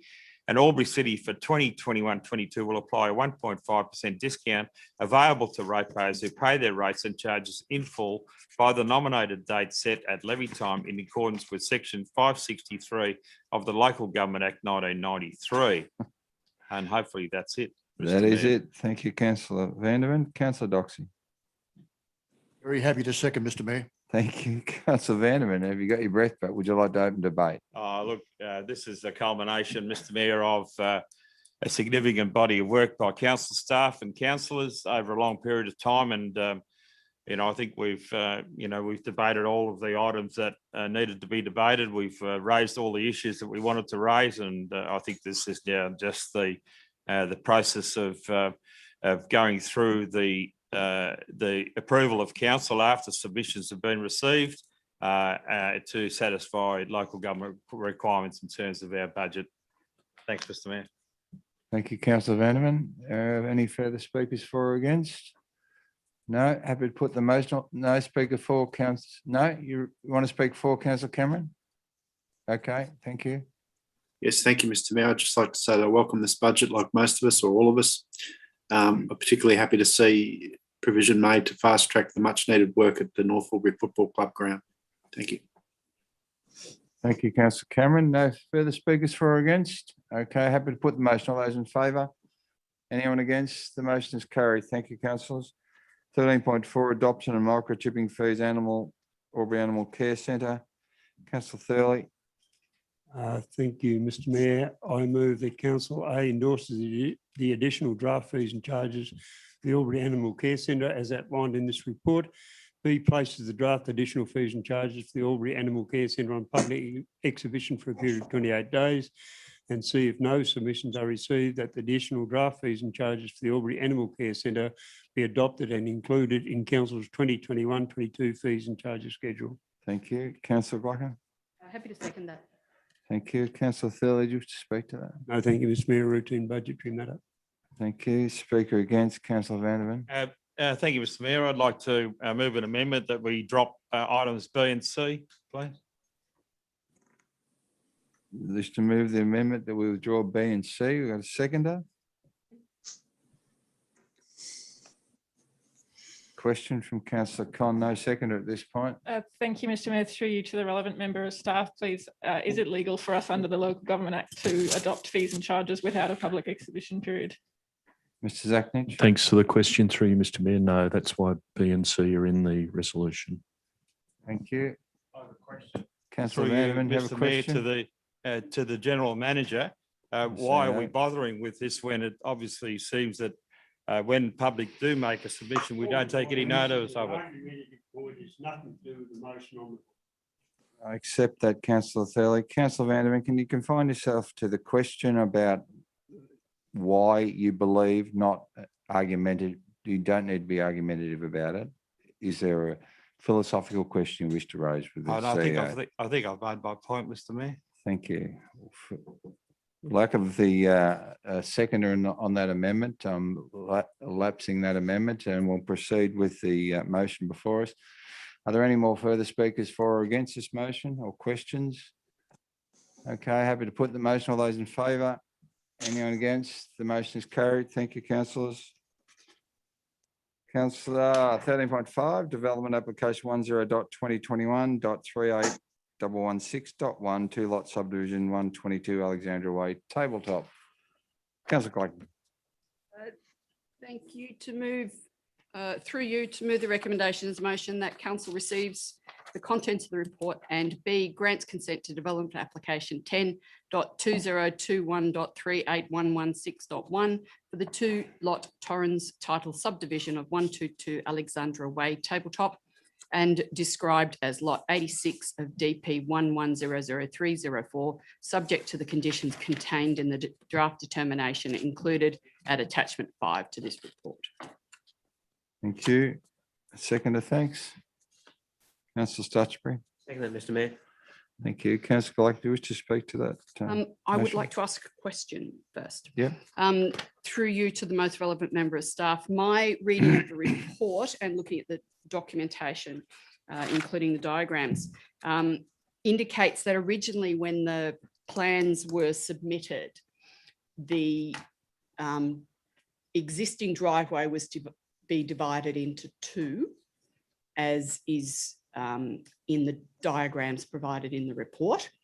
And subsequently, or more recently, it's been proposed by the developer themselves that they would combine that roadway and that would not be separate, that would not be divided for some way up. My reading of the report indicates that there are a couple of diagrams or pictures that relate to where that new driveway would commence, but the plan views all have that line coming through the centre. Can you confirm, please, that it will be a combined driveway for a certain distance and what that distance will be, please? Mr. Christie. Thank you for the question, and for you, Mr. Mayor. Yes, it's correct that there was an amendment by the developer to just use the one driveway, which would be covered through a combined right-of-way, so it won't be an additional entrance. And if I could just take on, there is a condition that talks about the distance. If I can just take that on notice and get back to you in the next moment while I find that information. That would be terrific. Thank you very much. Thank you, Mr. Christie. Therefore, to open very briefly, I acknowledge there are some people in this vicinity of this development who are not entirely happy with the development. However, I do also appreciate from reading the report that the two neighbouring residents did not submit, make a submission against this development application. Having looked at the work done by the developer, including the fact that they have changed from what they wanted to have as two separate driveways to having a combined driveway for a certain distance from the roadway, they have attempted to meet the concerns of the people in that location. I think the development's a good idea. I don't think they have attempted to make the blocks too small. I note that the intention is that the planning application would only be allowed in a certain building footprint or envelope, as it's termed as. And so I think the development application should be approved by us as council. Thank you. Thank you, Councillor Gleick. And are there any further speakers for or against? Oh, David, you're speaking for or against? Neither, Mr. Mayor. I'm just providing an answer to my question I took on notice earlier, which is a minimum of 30 metres.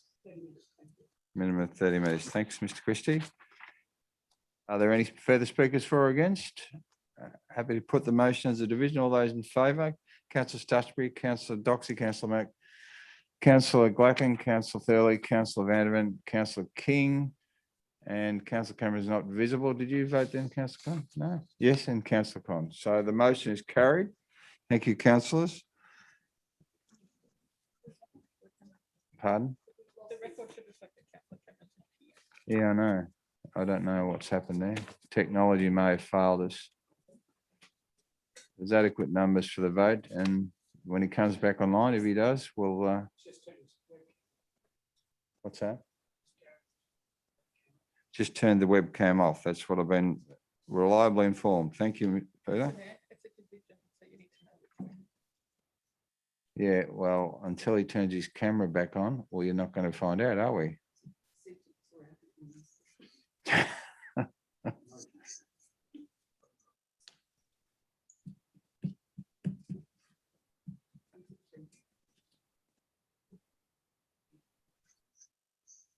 Well, I think if he's not available, I think we just take it as a vote for the motion or against the motion. And what's that, Councillor Glacken?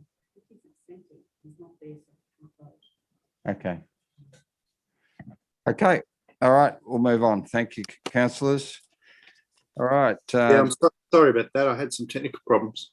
Oh, there we go. We're speaker for Councillor Cameron as well. Thank you. Matter is resolved and the motion is carried. Thank you, councillors. Okay, the next item is 13.6, draft amendments to Aubry Development Control Plan 2010, Part 20, Willowbank Road, East Aubry. Consider submissions. Councillor Vanderman. Just a quick one before, is there some amendments to this that were flagged? There was a mistake in the report, or is that? Mr. correct? Christie? Thank you for the question, through Ms. Mayor. Yes, I indicated to the councillors through an email that we refer to attachment 3 mistakenly in part B rather than attachment 4. That has been fixed up, I know, in the online, and I believe it's also correct up there on the screen if that's the resolution that council wished to pass. So I can, it's where I see attachment 3 in part B, I'll say attachment 4. Okay. I'll move a recommendation as a motion that Council A receives the notes of submissions. B, adopts the draft development control plan amendment being the addition of part 20 Willowbank Road, East Aubry, with the following amendment as noted in attachment 4.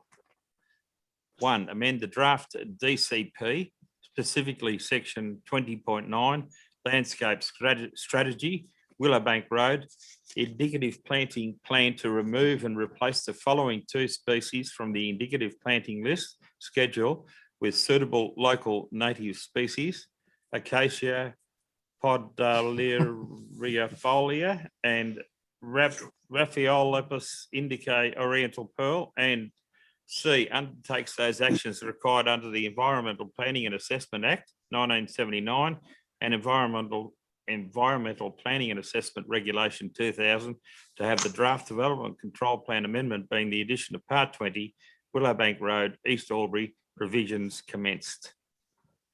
Thank you, Councillor Vanderman. A second of thanks.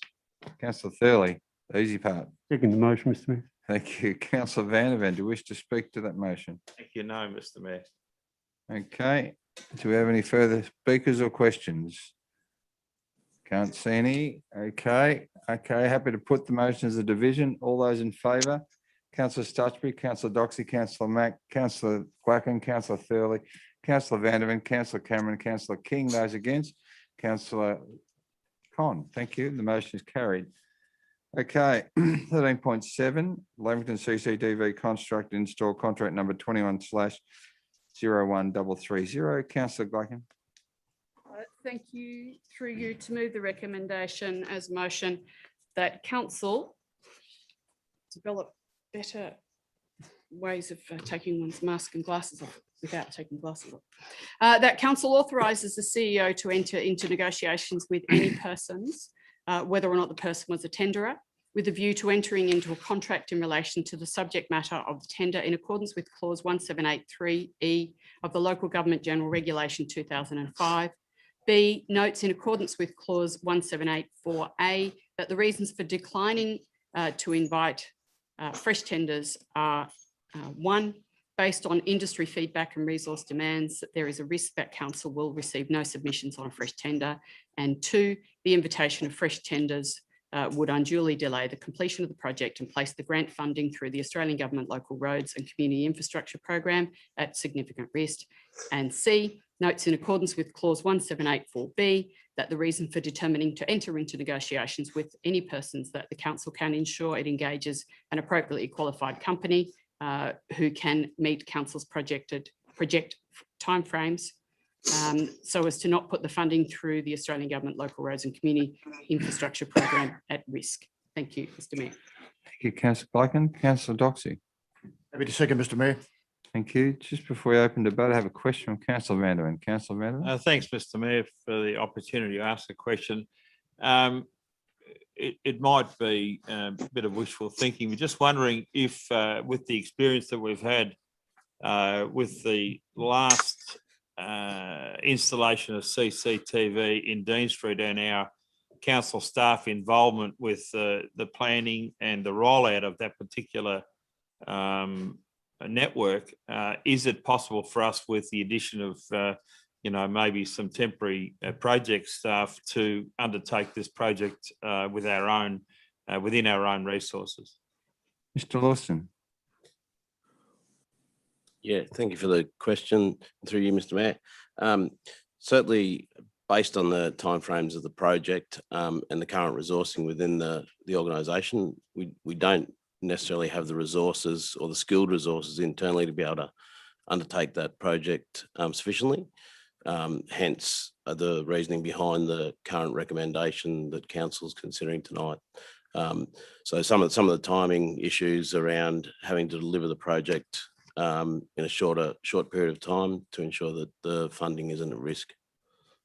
Follow up on the basis of that answer, is there an opportunity for council to go to the funding authority and request an extension of time under the circumstances we find ourselves in, with a lack of sufficient qualified people in Australia to undertake this work at this time and get an extension of time to spend the grant? Mr. Lawson. Yeah, thank you for the question again through you, Mr. Mayor. Based on conversations following the close of tenders with some of the local companies that downloaded the documents but did not provide a submission, that was really based on their current workload and resourcing at the time.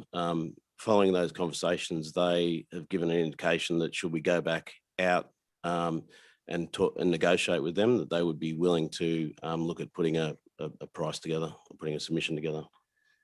Okay, but that doesn't address the question I asked, is to try and get an extension of time to spend the money. Yeah, my apologies through you again, Mr. Mayor. That is something that we can discuss with the funding body to see if we can get an extension of time to provide us with a bit more certainty around the project. I'd offer the suggestion, Mr. Mayor, through you, that be done on the basis of the lack of resources available Australia-wide now to undertake projects of this nature. Okay, thank you, Councillor Vanderman. Question? Yes, Councillor King, did you have a question or? I have, that's a queue, yes. Yeah, very good artistry. Yes, I'll use what I've got time. Just in regards to that funding, I haven't been able to access the report at the moment. Is there an opportunity for that funding to be transferred over to roll out of a lot more of a mobile CCTV network that that we may look at? Mr. Lawson. Yeah, thank you for the question through you, Mr. Mayor. I'd have to take that question on notice, but it is something that we could consider in transferring the funding to another project that may be more readily ready for delivery. Councillor King, you got another question? You just further to extrapolate on that, that you know. Yeah, well, no, I won't go any further. If Mr. Lawson could actually look at with a bit of vigour the mobile CCTV opportunity, and we might be able to combine our one that's going to happen in December, certainly with a bigger and better one that we could utilise around the Lamington area. Very good. Thank you, Councillor King. Your comments are noted. Councillor Gleichen, you have a question? Yes, before I open to debate, I'd love to ask a question. My question is through you to the most relevant member of staff. Is it possible, and I can only glean this from the way in which the report is written, is it possible that the intention is to negotiate with a number of the people who made submissions with a view to combining components of what different tenderers or different entities may be able to provide so as to complete a whole project?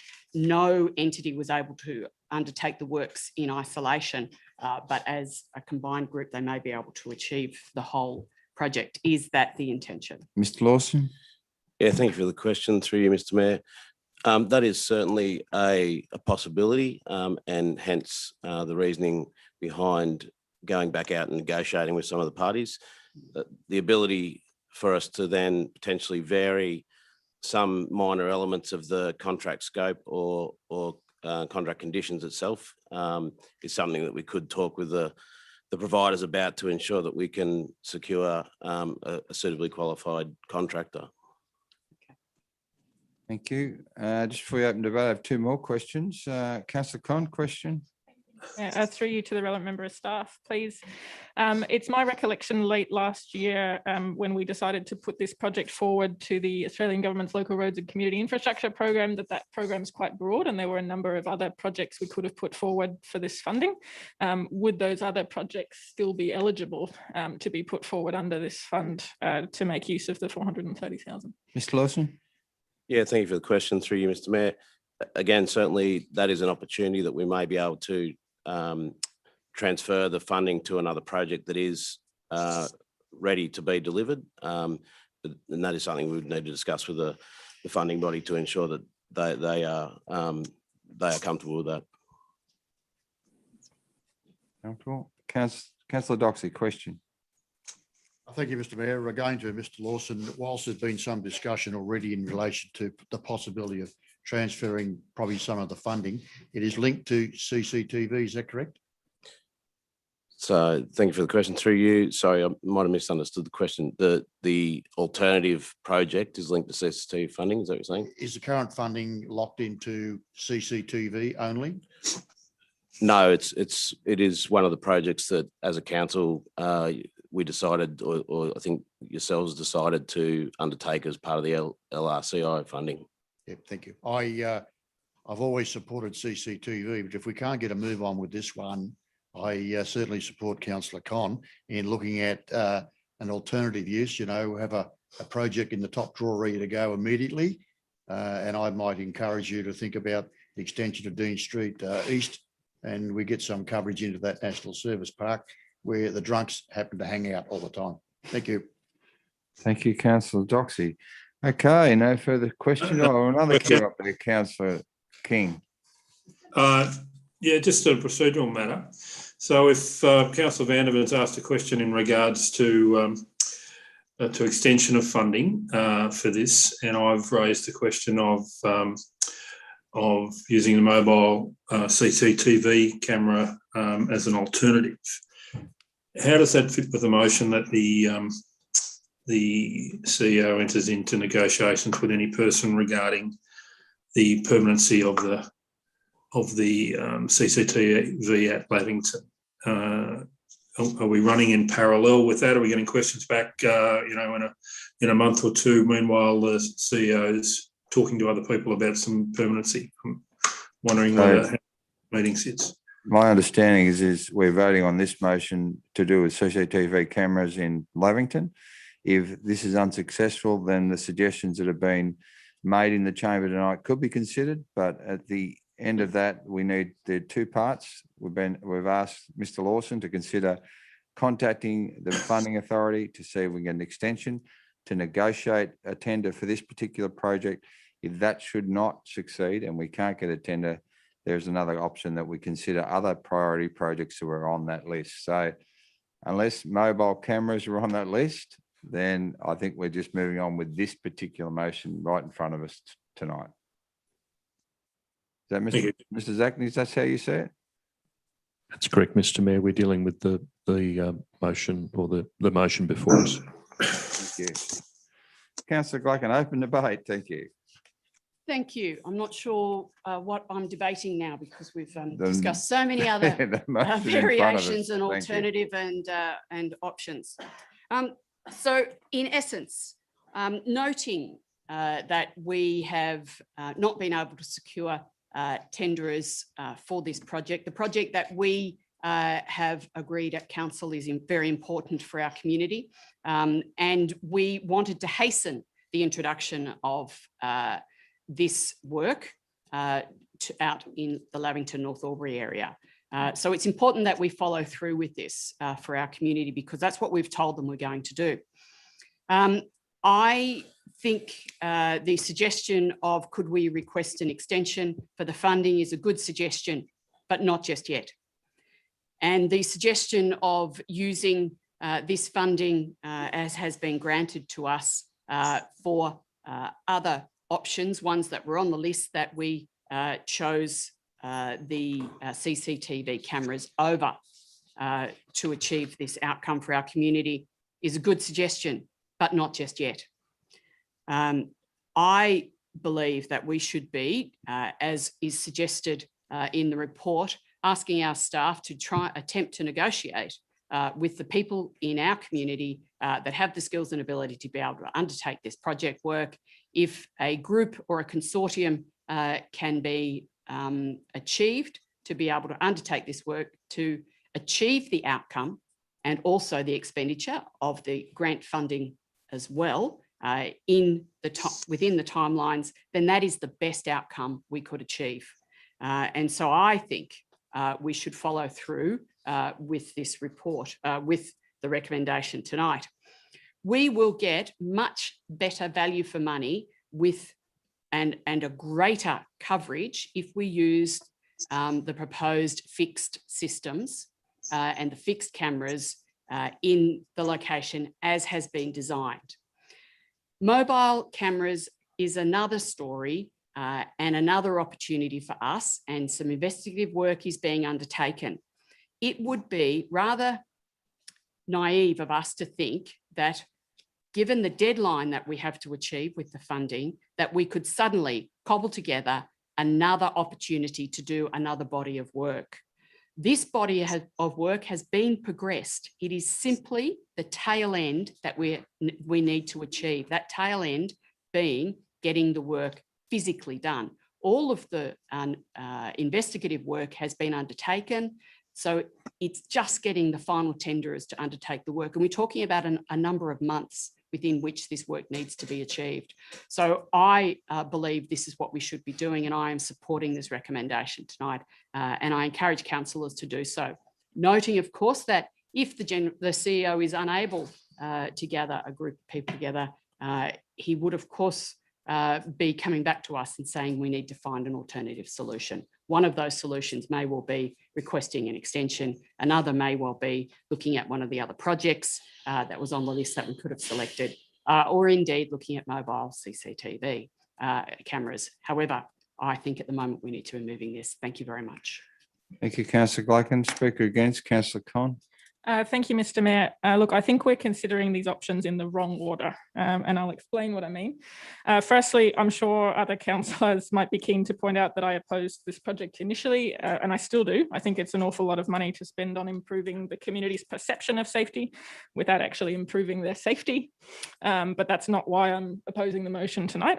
I think there are two risks with direct negotiation, which is the motion that's before us at the moment. One is that we still don't get a result that can be completed in the timeframe, and two, that we'll spend far more than we intended to in those negotiations. Given that the urgency to complete this comes from the grant that needs to be expended by the 31st of December, I'd like to foreshadow that should this motion be lost, I'd propose an alternative motion that this contract be postponed and that the funding be reallocated to other eligible projects. And I remember from our report on the 9th of November, which I've been able to look at, that there were a number of other eligible projects that we chose not to progress as lower priority, but that are still within our delivery plan, and I understand can be completed with panel contracts by 31st of December, such as footpath and road rehabilitation works. So if there's other works that are ready to go that can definitely be completed by the 31st of December, I think we should be progressing as a first option, reallocation of the funds. And of course, if that's not possible, I'm sure the CEO will bring this back to us to find a plan B. So I think negotiating with individual tenderers should not be our first option. Reallocating the grant funding to take the urgency out of this should be our first option. And we can come back to discuss this if that wasn't feasible. Thanks. Thank you, Councillor Con. I will speaker for Councillor Cameron.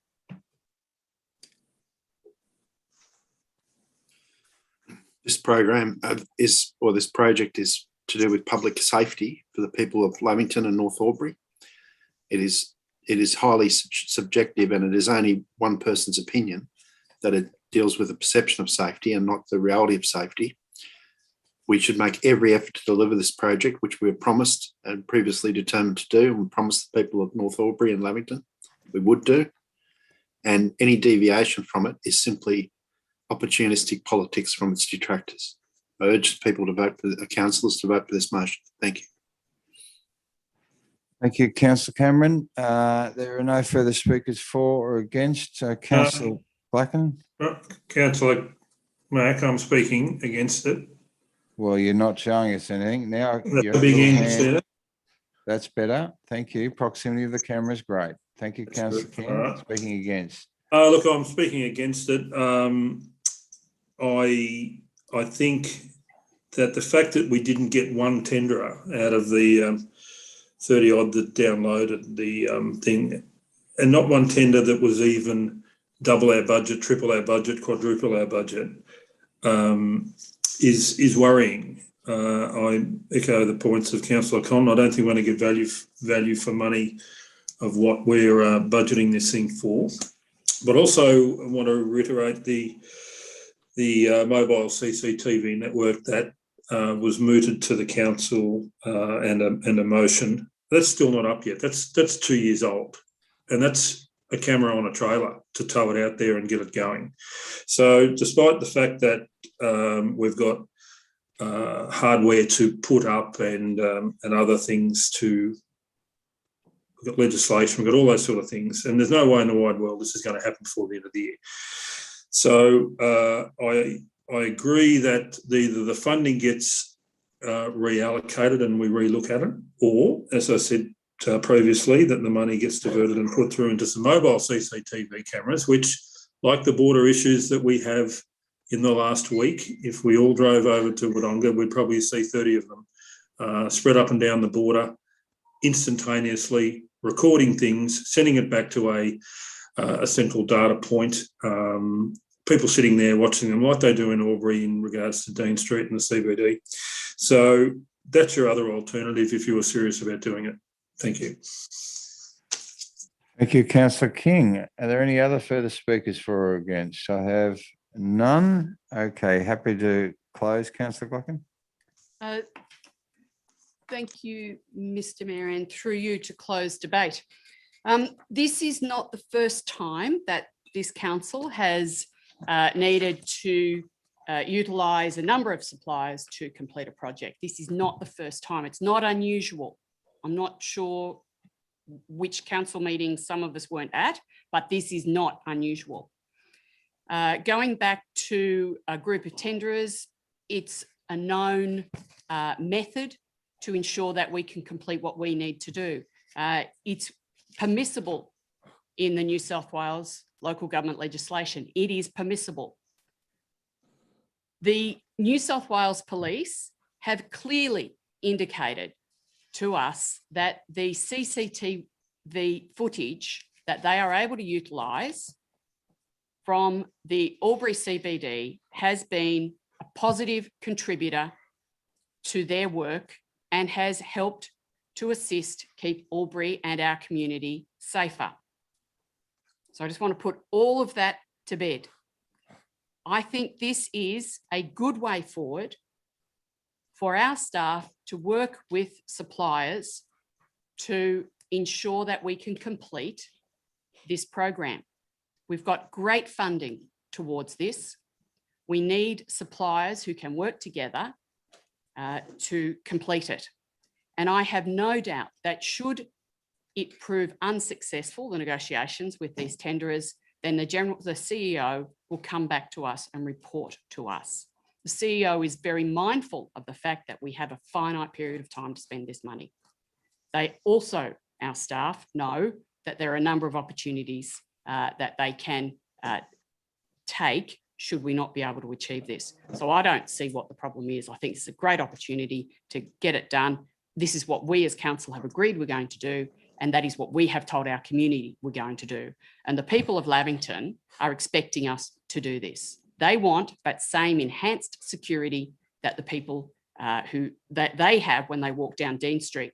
They want to have that when they walk down the streets in Lavington, in the CBD of Lavington. Thank you, Mr. Mayor.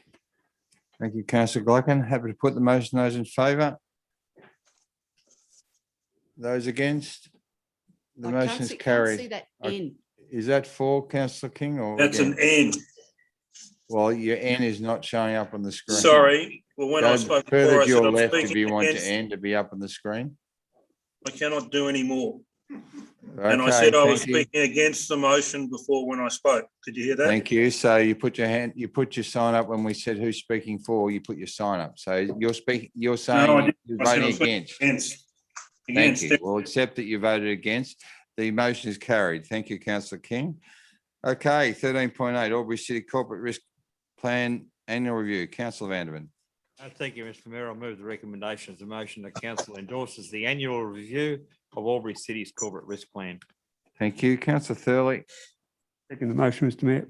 Thank you, councillor Vanderman. Do you wish to open debate on that item? Briefly, hopefully all councillors provided some feedback on the risk appetite that we were asked to do, and that this now report is the culmination of that feedback and the adjustment to our risk profile. Thank you. Any further speakers for or against? None that I can see. I'm happy to put the motion. All those in favour? Anyone against? We're resorting to thumbs up there, councillor. I thought we had a traffic light system for questions and fors and against. We did, but he's not available. He hasn't got his cards. Okay, thank you. The motion is carried. 13.9 Aubrey Business Connect Sponsorship Agreement Extension Request. Thank you, councillors. Councillor Thurley. Thank you, Mr Mayor. I move that Council A endorses the extension of the Aubry Business Connect Sponsorship and Financial Assistance Service Agreement to 30 June 2024, and B retains the annual $5,000 reduction in sponsorship value for the term of the sponsorship and financial assistance service agreement. Thank you, councillor Doxey. Very happy to second, Mr Mayor. Thank you, councillor Thurley. Just open debate on this item. Thanks. Briefly, I mean, this couldn't be a more important time to support local business and then the flow-on effects for employment and prosperity in our community. So I commend this continuation of the agreement. Thank you, councillor Thurley. Councillor King, you wish to speak against the motion? No, I'm not doing anything. Sitting here quietly. You just put your N up. What No, I does didn't. N mean? You couldn't see it before, and now it's hidden over in the corner, and you've called it out. Well, instead of pushing it up to the camera, you pulled it I didn't back. push it up to the camera. Okay, let's have this debate at some other time. It's more opportune. Okay, there's no further speakers for or against. I'm happy to put the motion. All those in favour? Those against? Motion is carried. Councillor Cameron seems to be missing in action. Excuse me, Mr Mayor. Councillor Cameron's indicated he's left the meeting. He's had to leave the meeting. Okay, thank you, Mr. Zaknis, for that information. Okay, we still have a quorum, so we'll push on. 13.10 Appointment of Code of Conduct Panel Reviewers for Aubrey City Council. Thank you, councillor Thurley. Thank you, Mr Mayor. I move that council accepts the recommendations of the Riverina and Murray Joint Organisation and appoints the following panel of Code of Conduct reviewers in accordance with the regional planning panel terms and conditions set out in the Ramjo's expression of interest brief and as detailed in each applicant's EOI proposal for a period of 4 years from 1 July 2021 to 30 June 2025. 1 Local Government Legal, Thornton, New South Wales. 2 Moray and Agnew, New South Wales. 3 BAL Lawyers, Canberra ACT. 4 Centium, Sydney, New South Wales. 5 Wise Workplace, Carlton, Victoria. And 6 Sync Solutions, Sydney, New South Wales. Thank you, councillor Vanderman. Happy to second, Mr Mayor. I do have a question, if that's Yeah, possible. you can ask a question before we open debate. Thank you, Mr Mayor. Through you to the most relevant member of staff. There seems to have been a fair bit of work done by both Ramjo and individual councils in terms of this panel. I'm just wondering if the same amount of work's being done to make sure, to ensure that code of conduct reviews are done in a timely manner. Mr. Zaknich. Thanks for the question through you, Mr Mayor. Yes, certainly, and that'd be one of the key criteria in terms of engaging the conduct reviewers concerned. So turnaround time and timeliness in responses. Thank you. Thank you, Mr. Councillor Vanner. Councillor Thurley, just open debate on this item. No, thank you, Mr Mayor. On fairly straightforward matter. Thank you. There appears to be no further debate or question. Happy to put the motion. All those in favour? Anyone against? The motion is carried. 714. Officer reports for noting. 714.1 investment balances May 2021. Councillor Vanderman. Happy to move the recommendation and motion. The council receives and notes the investment balances reports for the month of May 2021. Thank you. Seconder is Councillor Doxey. Happy to second, Mr Mayor. Thank you. Councillor Vanderman, do you wish to speak to that? No, thanks, Mr. Mayor. Are there any questions or debate? Happy to put the motion. All those in favour? Anyone against? The motion is carried. CM 14.2 Aubrey City Innovation Framework. Thank you, councillors. Councillor Vanderman. Happy to move the council receives and notes Aubrey City's innovation framework and plan. Thank you. Councillor Glocken. Happy to second. Thank you. Councillor Vanderman, do you wish to speak to that? No, thank you, Mr. Mayor. No, there appears to be no debate or questions. Happy to put the motion. All those in favour? Anyone against? The motion is carried. 14.3 monthly development statistics, May 2021. Thank you, Councillor Glocken. Thank you. To move the motion as a recommendation through you, that council receives and notes the information in the monthly development statistics report for May 2021. Thank you. A seconder, thanks. Councillor Thurley. Second the motion, Mr Mayor. Thank you. Councillor Glocken, do you wish to speak to that motion? Just to highlight a significant number of projects being undertaken out in the community at the moment. Very high turnover. Thank you. Thank you. Councillor Vanderman, do you wish to speak to this motion? And only briefly as well, my comment would be that it appears that our timeframes for turning around these particular matters are coming back to the sorts of timeframes that we've come to expect and know that the staff can deliver. And that's great to see. So well done to the staff who are going above and beyond to make sure that these matters are dealt with in a timely manner. Thank you. Just, Mr. Christie, question for me in relation to the announced medical centre in Mate Street. Have we received a DA as yet about that on that project? Thank you for the question, Mr. Yes, we have. It is currently on public exhibition. I'll have to tell you a precise date. It's also out for referral to various government agencies as well. Okay, thank you. Okay, any further questions or debate? No, happy to put the motion. All those in favour? Anyone against? The motion is carried. 14.4 2021 local government elections caretaker period electoral matter and the regulated period use of council resources for election campaign purposes. Councillor Thurley. Thank you, Mr Mayor. I move that council notes the operation of the caretaker period, the regulated period and the code of conduct obligations regarding the use of council resources during the 2021 local government elections. Thank you. Councillor Glocken. Happy to second. Thank you. Councillor Thurley, do you wish to speak to that at all? Just to note that it's something we all need to be aware of. It can be a problem if you're not careful, so watch out. Thank you. Happy to put the motion. Anyone, all those in favour? Anyone against? The motion is carried. There are no delegates reports for noting, no notice of urgent business. So we now have a confidential matter. Councillor Vanderman. I move that we go into confidential on the basis that it's a confidential item exclusive of press or public on the grounds that 2, the matters and information of the following. C, information that would, if disclosed, confer a commercial advantage on a person with whom the council is conducting or proposes to conduct business. And D, commercial information of a confidential nature that would, if disclosed, 1, prejudice the commercial position of the person who supplied it, or 2, confer a commercial advantage on a competitor of the council. Local Government Act 1993, number 30, section 10A, 2C, D, I, and D2. Thank or you. D1 and D2. Sorry. B2, D2. Yeah. Councillor Thurley. I'll second the motion, Mr Mayor. Thank you. Are there anyone in the gallery that wishes to make any public submission as to why we shouldn't go into confidential? No, they've all been cleared. Thank you. Okay, I'm happy to put the motion. All those in favour? Anyone against? The motion is carried. Councillor Stusbury.